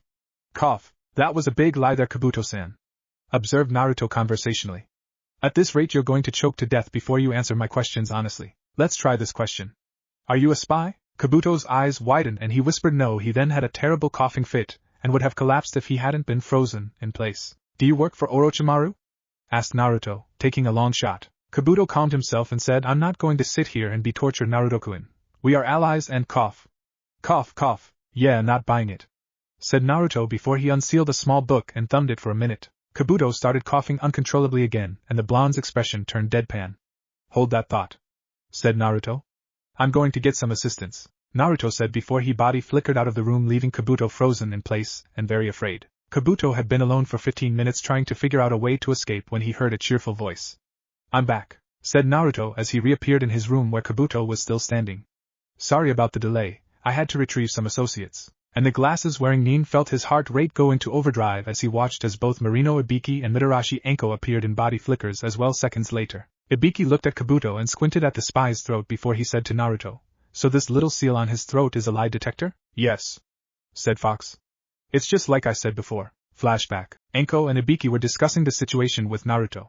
Ibiki had Yakushi Kabuto's file in his hand and Enko had already read it over. Naruto said, the seal I placed on his throat is basically a little lie detector. It senses the vibrations of the vocal cords, and if someone lies then it causes their throat muscles to constrict, and makes them choke and cough. The bigger the lie, the worse it affects them. Enko got a manic smile on her face. Oh. My. God. That's genius. This could make our jobs a whole lot easier, said a smirking Ibiki. What about the silent treatment? If he clams up it won't make him talk, explained Naruto. There's another seal for that. Flashback end. The blonde sat and watched as Enko and Ibiki took turns asking various questions and Kabuto was coughing up a fit. Ibiki smiled grimly and said, Uzumaki Naruto-san, our guest isn't being very cooperative, and no Yamanakas are available. Tell me about the other seal you mentioned and explain what it does. Naruto nodded. The seal is one of the black seals from Yuza I learned of long ago. It's called Mind Burner, and it induces pain to the degree that anyone will talk if asked a question. It feels like your brain is being boiled alive. Consider the Hyuga Juinjutsu to protect the Byakugan, a really pale and cheap imitation. Any possible side effects from this mind burner? Asked Enko with a wild look in her brown eyes. The blonde nodded. Possible brain damage, being rendered a vegetable. Death. They didn't call it a black seal for nothing. These seals are considered forbidden by the Uzumaki clan for a reason. Oh dear, thought Kabuto. This is your last chance to speak freely, Yakushi. Grunted Ibiki. Yuriori bluffing, said Kabuto with more bravery than he felt. Ibiki shrugged and turned to the blonde. Put it on him. I want to see what this black seal of yours can do. Naruto got out his brush and said darkly, as you wish. When he applied the mind burner seal to Kabuto's forehead the second he whispered, Fuin. It began to smoke and Kabuto screamed, as if he'd been hit with a red-hot branding iron. It took a few seconds for the seal to stop causing the spy agonizing pain, and finally the glasses-wearing ninja was panting and sweating heavily as tears ran down his face. Ibiki said, That's some seal, okay, Yakushi, yes or no? Do you serve Orochimaru? Kabuto tried to resist with all his willpower, but suddenly his head felt like it was the surface of the sun itself. Aragurg. Yes. Yes. I serve Orochimaru-sama body and soul. Stop. Make it stop. The psychological sadist cracked his knuckles and said, Oh, we're just getting started. 3 hours later Kabuto had answered all of the questions he was asked. He convulsed suddenly as he tried to speak and then his head drooped as if he'd fallen unconscious. The seal on his forehead faded away and Enko asked, What's with the seal? Naruto calmly watched as the mind burner vanished and said, He is dead. He couldn't take it anymore. His brain and body shut down from resisting the seal. Black seals vanish once there's no chakra to feed on. They leave no evidence behind. Ibiki checked Kabuto's vitals and said, No doubt about it. He took down a note and said Genin Yakushi Kabuto died as of 3:41 a.m. Then Marino closed his notebook and said, Seal up the remains. I'll take the body of Orochimaru's spy down to forensics. Gods only know how many body modifications the snake did to him before that he was with Danzo en route. We might learn something. The blonde quickly sealed Kabuto's remains in a scroll and handed them to the head of torture and interrogation. Ibiki accepted the scroll and said, You did good work tonight. Those seals of yours are something else. Make sure to submit a report to the Hokage. And one last thing. Yakushi Kabuto was never here. With that Marino body flickered out, Enko silently following. Naruto sighed before he collapsed back onto his bed and stared at the ceiling, and listened as his door opened and turned to face Satsuki as she entered. You did good. If you need me, I'm still here, she told him softly. Naruto nodded and allowed her to crawl into the bed next to him, and cuddle up to him where he wrapped an arm around her. The preliminaries. Are there any who wish to forfeit the exams by leaving at this stage? I, Uzumaki Naruto, wish to quit. Personal reasons. The Sandaime nodded with a hint of a grin. You may leave, Naruto. Satsuki looked pissed, as did Sakura. They still did not like Naruto quitting.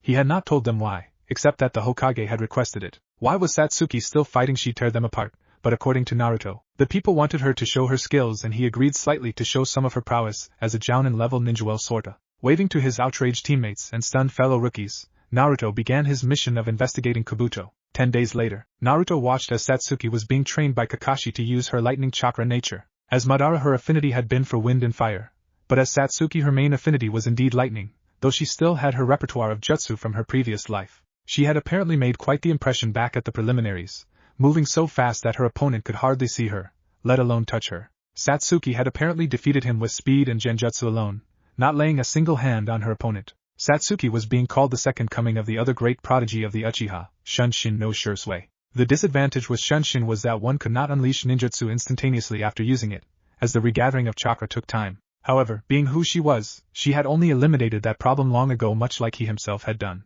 Sakura had tied with Ino, leading to both of them getting eliminated. Shikamaru had beaten his opponent, as had Shino. Chuji was eliminated along with Kiba. Intriguingly, the sound ninja he had beaten in the forest were nowhere to be seen. Jiraiya came to stand alongside him. "Hey Gaki, how are you doing? I finished my training just now, Ero-sennin. I am watching Satsuki do her own. Is there something you needed?" Jiraiya nodded. "Yeah. Sensei told me to tell you Kushina arrived 1 day ahead of schedule for some reason. She should be in Sensei's office by now." Naruto's heart skipped a beat. His mother was here, now? His face must have showed his agitation, for Jiraiya consoled him. "She is your mother after all, Gaki. Just be yourself. Sensei has summoned me, Kakashi, you and Kushina for a meeting. Let me go get Kakashi and we will all go together." Naruto nodded mutely, unable to calm himself. Even all his years as Hashirama did not prepare him for something like this. He watched as Jiraiya spoke to Kakashi. Satsuki had left for her home. His father's teacher and student approached him and laid a hand on his shoulder each. "You will be fine," Naruto said Kakashi compassionately. They set off towards a meeting that was long overdue. Mother and son would be reunited at last. The Hokage's office. Naruto stood in front of the Hokage's office, Jiraiya and Kakashi standing tall beside him. He knocked with trepidation. The door opened slowly, and Naruto entered. Standing next to Hiruzen was a fairly tall woman with long red hair that reached down to her waist. She wore the traditional ANBE uniform, with 2 katanas strapped to her back in an X. He drank in the sight of his mother, who had returned to him after all these years like a parched man drank water. A sensing of her chakra set off a feeling of pride in him. She was very strong, with a powerful fire affinity and a stunning affinity to water. The emotions he felt from her were strong, so strong that it amplified his own, bringing unbidden tears to his eyes. Regret deeper than the deepest ocean, guilt raging like fire, and above all pride in him. A lone tear rolled down his cheek. Dimly, he noticed Kakashi, Jiraiya and Hiruzen smile brightly at the sight before vanishing to presumably give them privacy. Kushina too seemed stunned with the Naruto she was now seeing. The last report she had gotten from her ANBU contacts had shown her son to be a little shrimp who was basically a loser. Not this young man, too tall for a 13-year-old genin. With his shoulder-length blonde hair and well-toned body, he could well be Minato in his youth. She stopped examining him and stared at his face. The face of the son she had essentially abandoned for his safety. The first thing that struck her was his eyes. Her son had innocent blue eyes that were sad and hopeful at the same time, not forest green eyes that gave off the wisdom of a lifetime, and shone with power unrestrained. The eyes were the windows to the soul, and the boy she was seeing through his eyes was no genin, chunin, jounin, or even a kage. He seemed to be more. Much more. An incarnation of mercy and hope, forgiveness and compassion. She could stand the silence no longer. "Naruto?" Naruto nodded tremulously. All his certainty as Hashirama left him standing as a little boy who ached for his mother. He saw her approach him as if it were a dream. She slowly came to him and caressed his face with trembling hands. "I am sorry, Naruto. So sorry for all the pain you must have felt without me to love you. I only left for your safety." Kushina was now openly crying, her face showing her extreme anguish and self-loathing. Naruto too was shedding tears at this long-awaited moment finally arriving. "It is alright, Ka-san." Kushina flung herself at Naruto, hugging him tightly.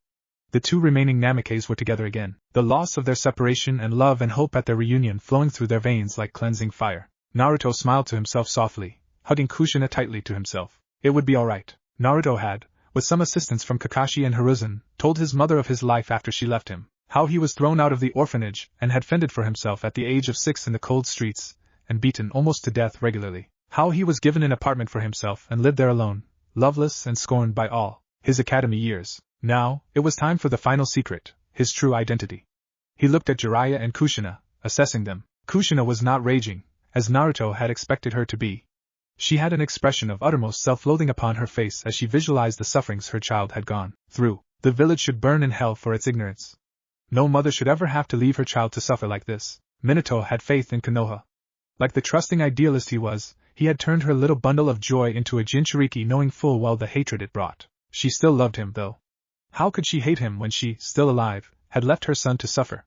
That would make her a hypocrite. Naruto looked at her almost as if he had read her mind. Do not hate the village for my suffering, Kasan. It was born of ignorance, and I pity them for it. Jiraiya looked at him in amazement, Kakashi and Hiruzen in pride. Kushina was incredulous. How can you not hate them, Sochi? Naruto turned to Hiruzen. Hiruzen, it is time. Kushina looked quizzically at Kakashi. Naruto walked to Mito's seal again, and activated it again. Jiraiya and Kushina looked unstunned. What was that seal? Kushina asked her son, awed by the chakra he had emanated. Naruto explained the seal to her and Jiraiya, causing them to sit in wonder of Mito's prowess. Kakashi and Hiruzen just looked on in anticipation. Ka-san, Ero-senin, it is time for me to reveal my secret to you. You are both seal masters and can understand better than most. Kushina and Jiraiya listened attentively. The sealing of the Kyuubi changed me, Ka-san. It awoke in me something that should be impossible. Here he lifted up his black shirt, showing the room the changed dead demon's seal on his stomach. Kushina and Jiraiya looked at the seal with curiosity. The two had a look of slight comprehension upon their faces. It awoke in you a new personality, did it not, Sochi? I can deduce that much from the change in the seal. Naruto nodded appreciatively. It caused me to remember my previous life in this world and become both my old self and current one at the same time. Kushina looked distressed.